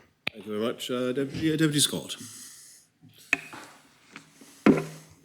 Sir, the Privileges and Procedures Committee expressed the view that the changes introduced by the last States Assembly be bedded in. I would prefer for myself, my fellow States members, my constituents and the island-wide electorate a bed that is better made and offers better support to everyone. I've mentioned how I stood in the 2018 senatorial elections as a newcomer to politics and the choice that it gave me and that it gave to members of the electorate.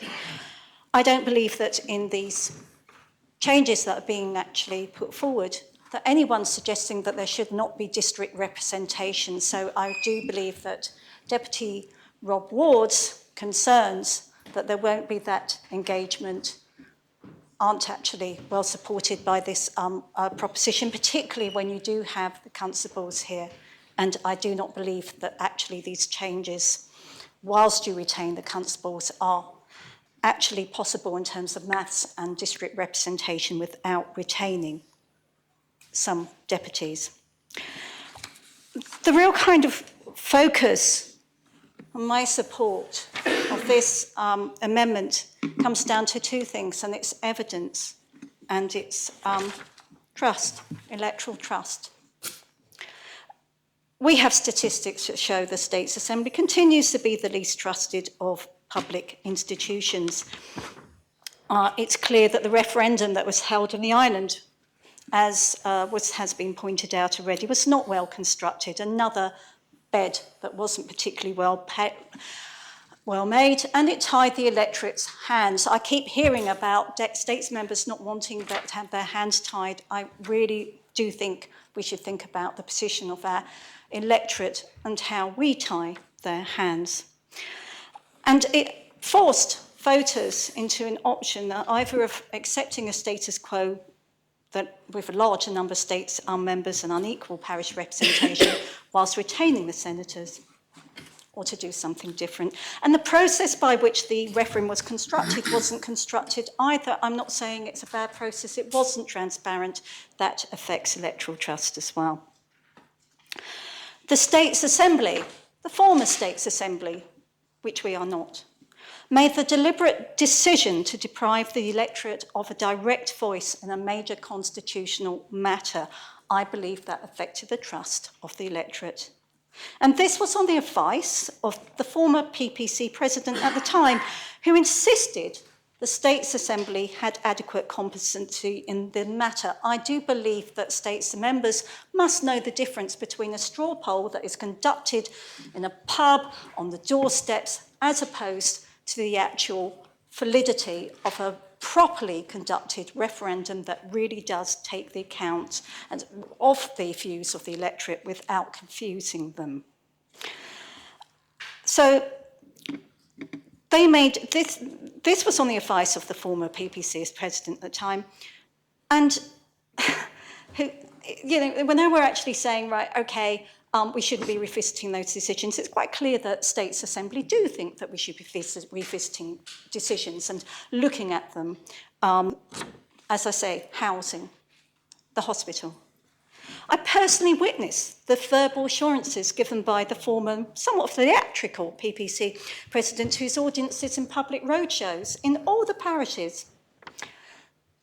He's not actually on the benches anymore, and I'm not going to read into that. But the changes proposed, he basically was saying that the changes proposed by his committee would improve Jersey's abysmal electoral turnout compared to other jurisdictions and would give voters better choice. The publication of electorals of statistics of Jersey's turnout and the statistics showing trust don't really support that conclusion. There is a small nudging of the dial, I agree, that it's little bit better, but we still remain the least, and I don't think this is a badge of honour, the least trusted public institution. Too much money is going on multi-member district representation under the current system, and not enough on supporting states members generally. So I support Deputy Rob Ward in that concern that really we could do with more money on supporting us all in our duties as states members.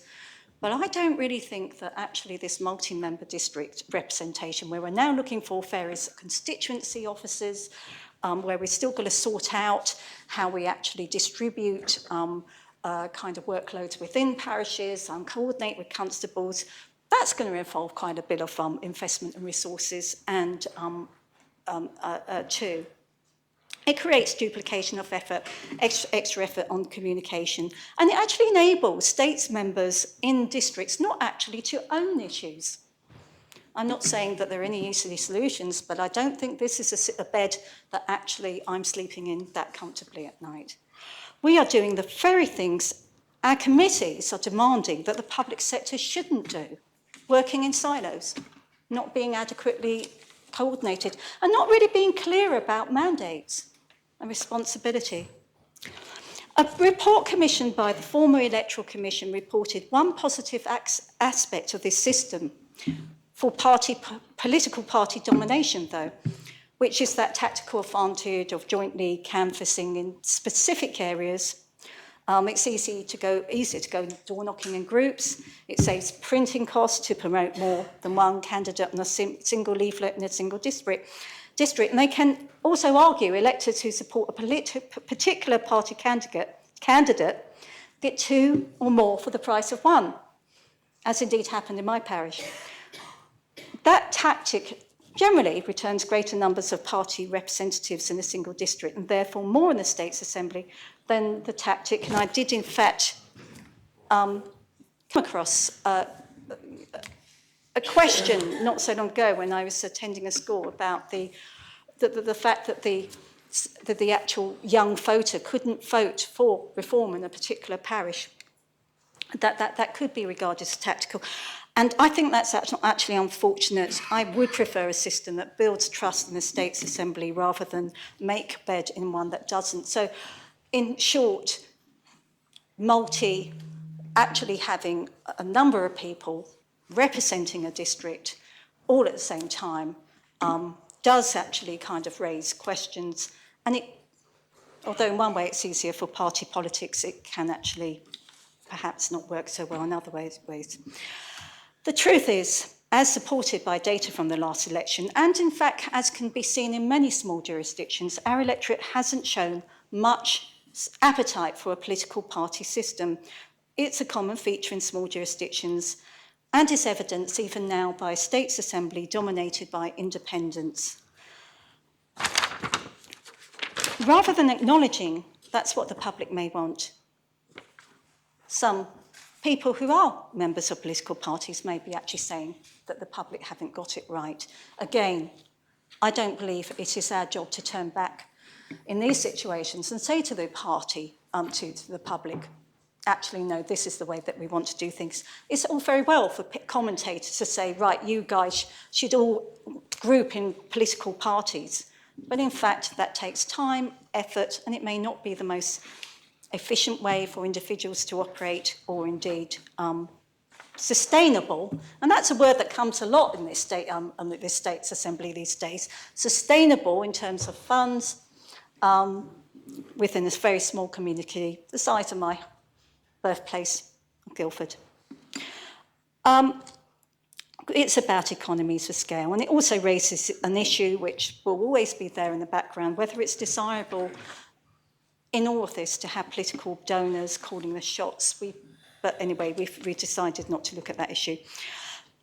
So if this proposition is defeated, questions of confirmational bias on this matter and self-interest on the part of deputies will remain.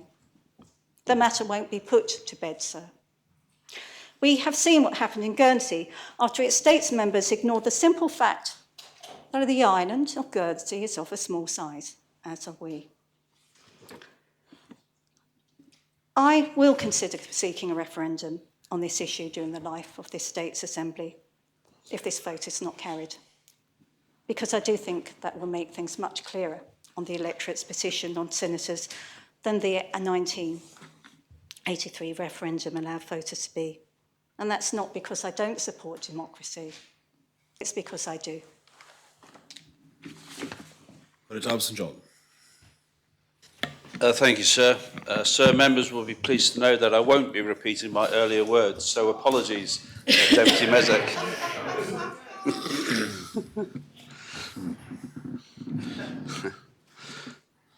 Apologies. Sir, I didn't want to interrupt Deputy Farnham, but I would like to point out that the last referendum was in 2014 and not 2013, and I had one simple question. Whilst I'm sure most of us would agree the 2013 referendum could and should have been clearer, it was what it was. And importantly, it was approved by this Assembly. Sir, at times we have to show leadership. And sir, leadership comes in many guises. Leadership is not about making a knee-jerk response. Certainly at times, it does not include being populist. It is about making decisions for the whole island rather than a few. We've heard about the northern and western parishes, but little from elsewhere. It is about making decisions and giving those decisions a fair chance of succeeding. What was the Deputy and his colleague thinking when committing to lodging a proposal at the very earliest opportunity? Both are seasoned politicians and seasoned campaigners. Both would have known the timetable for the government plan, a timetable actually shortened by those who voted to extend the last term. As I say, Deputy Gorst is an experienced politician who's more than enough experience to amend his own proposition to allow PPC sufficient time to come back to the Assembly, instead of delaying the debate but not extending the time limit given to PPC. Can anyone seriously think that this proposal is generally deliverable in the time allowed? The Deputy has said he's happy if it takes longer, but as we are always reminded, and I will remind him, we have to vote on the words in front of us. We heard in earlier debates about how difficult it was to cover a district of 3 parishes efficiently. Sir, I have managed campaigns for Senator, Deputy and Constable, and for a referendum. In terms of turnout, my record of a campaign I've managed had a turnout of over 80%, a by-election. It is up to the candidates to choose how they want to engage with the public, and if they want to have a hustings, where and when. It is absolutely the same with districts. You are not obliged to follow the others. You can be creative, engage with constituents in many, many ways. Again, sir, I would urge members to give the current system time to bed in. We have heard from some that they are not sure what areas they should look after in their district. Deputy Farnham said, why do we need time? I always campaigned for senators. Well, sir, I ask him and others to give it time. I would encourage deputies and districts, if they haven't already, that they get together and agree what areas that they will lead on and work together, whatever their political views, to ensure that the constituents receive the best level of representation possible. Earlier today, we received an email and were asked to update our surgeries and drop-in dates. Anyone taking a quick look at gov.je website tells you that some districts are doing well and others can improve. I would echo the comments of the Chair of PPC. We should all hope that all seats will be contested in 2026. So whilst it's an enormous privilege to be elected unopposed, it's a whole lot better when people take the time and effort to come out and vote for you. Let's work together and put all our efforts in engaging with the community, increasing voter turnout before we change the system again. I urge members to reject this proposition. Deputy Tadier. Thank you, sir. I'll keep well within the time limit, and I apologise to those members to whom I said I'm probably not going to speak in this part of the debate, because everything I'm sure has been said in the last 2 decades. Sometimes something happens, though, and it might be a sign of me getting older, and I won't say getting more mature, sir. And does it ever happen that you suddenly have a memory that comes back of something that your parents said to you when you were younger, so those stories which they seem to repeat all the time? And indeed, something happened like that. That's what happened during this debate. So I'm reminded of a story that my dad told me about when he was young and he left home and he got married, I think, but used to go back home to see his father. And I think, as was the tradition, when he left home, he got a pat on the back and said, you know, son, he was wait and see, you're always welcome here, but remember, you don't live here anymore. So you've got to leave, you've got to stand on your own 2 feet. And he told me the story about when he grew a beard. That's probably quite topical at this time of year. I sometimes like to grow a beard around Christmas time, shave it off again in January. And he was telling me that he grew his first beard and he went home to see his dad, and his dad said, "What on earth is that on your face?" He didn't like it at all. And it was like that for a few months. And then one day he turned up and the beard had gone. And he said, "Louis," he said, "why did you shave your beard off? It suited you." And thank you for that inspiration. And that's exactly what I'm thinking here. And so when I hear about arguments about letting things bed in, you know, I think it's really important to listen to arguments and to test them. And I think letting something bed in is not a categorical argument to do something in its own right. It's not a sufficient condition to do it. But I think we should listen to that. And I would say that, let's imagine we're not talking about electoral reform. Let's imagine we were debating a different policy today, and it's to do with the business community, or it was to do with a new tax that we'd brought in for whatever reason. It could have been an environmental tax, it could have been a tax break for whichever section of society. And that it's reasonable to say, first of all, we want a good enough lead-in period. We want to make sure that people understand it. And you don't change it until you know whether it's achieved part of what it was seeking to do. And so I think it is legitimate, and you can use a different term, to let something bed in, because I know even during this election there were members of the public in our constituency who didn't understand it. One thing that I recall in particular was I knocked on a door. It was somebody I knew for a long time, and I said, "Do you know who you're voting for?" He says, "Yes, I know who I'm voting for. I'm voting for you, and I'm voting for Deputy Scott." And I said, "Oh, that's good. I think those are good choices. Definitely one of them's a good choice." But I said, I think that's good. I think Moz is good. I said, "But so you're not voting for the other Reform candidate?" And he said, "Well, no, I can only vote for the two of you." I said, "Well, no, you can vote. We've got a new system now, and you can vote for 4 people. You can vote for who you want, but there is a second candidate, and there are other good candidates are available, I'm sure. But certainly we've got 2 that we're putting up." And so he said, "Oh, good. Well, now I'll vote for 3." And maybe he voted for 1 more on top of that. We don't know. And so even with the and you can't fault the Gref for that. You can't fault the media, I don't think, in this instance, for there not being enough information around. It's just we have to remember that not everybody lives and breathes politics, and certainly not the slightly more esoteric parts of politics to do with voting systems and changes. People generally are creatures of habit, and when they get used to a system, they tend to go with it. I'm sorry if I embarrassed anyone there. I hope I didn't, but that was a true story of something that happened. And I saw that across the constituency, and I heard anecdotes from other campaigners in the island. So I do think the idea of some kind of stability for a period, I can just imagine people coming back and saying, "Oh, what, you've changed it again? So now how many deputies can we vote for? Is it 3? And how many senators can we vote for?" And I think this brings me on to the other issue, sir, is that we don't actually know what we're voting for today, even if this proposition were to be successful. So what is it that we're voting for? Island-wide voting. That's what we've heard from some people on the doorstep. And certainly I've heard people saying, "I want to vote. I think everybody in that assembly should have an island-wide mandate." So are we going to have 49 senators? Are we going to have 37 senators and 12 constables? Are we going to have 12 senators and 37 deputies? Are we going to have 8 senators, 12 constables and 29 deputies in large constituencies? Or are we going to have 6 senators, 12 constables and 31 deputies? Because that's what we did have. We did have 12 and then 6 and 6. And then for a period we had 4 senators. Does anyone remember that? The 4 senators. Does anyone have the commemorative plate of that election where you only had 4 senators? And I think Senator Farnham was one of the successful candidates in that election. but 12 constables, and maybe 34 deputies, but in large constituencies, or go back and you can have all of the above, but with deputies in smaller constituencies, as it was in the past. Or you can have 12 senators, but elected for 8 years, because originally when senators were brought in, they were brought in for 9 years, and then it was reduced to 6 years. So maybe we could have 12 senators, but elected in 2 tranches of 6 for a period of 4, and then 4, or we could have 8 overlapping, so that there are...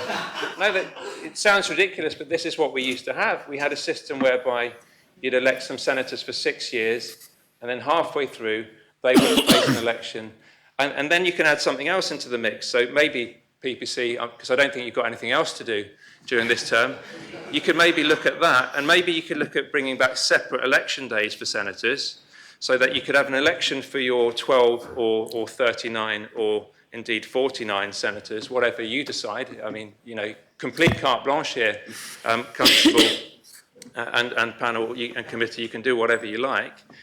And maybe then we have a deputies election whereby the senators who weren't successful could then go and stand for either deputy or constable in the smaller constituencies, which we haven't necessarily drawn up yet. That's great, isn't it? So I'm sure with any of those ideas, you could, the committee could make something work, sir. So I'm gonna leave it there. And there's a risk when you speak at this time in a debate that tomorrow one would have slept on it. You forget what's been said, you maybe get lobbied, and so I simply ask, if you've not remembered anything else from what I've said today, just remember my dad's beard.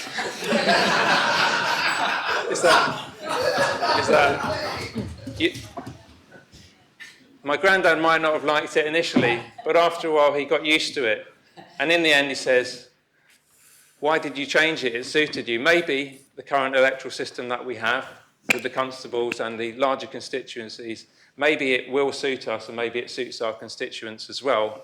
And maybe it's the things that we do as constables and deputies in this assembly that are more important than actually how we get there, sir.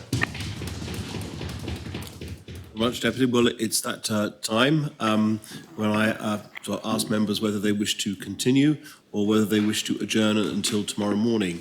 If it assists, I have one member registering a desire to speak, and obviously there will be the response from Deputy Gorst. I wonder if it would help members if anyone else who is intending to speak could put their lights on, just so that we get an idea.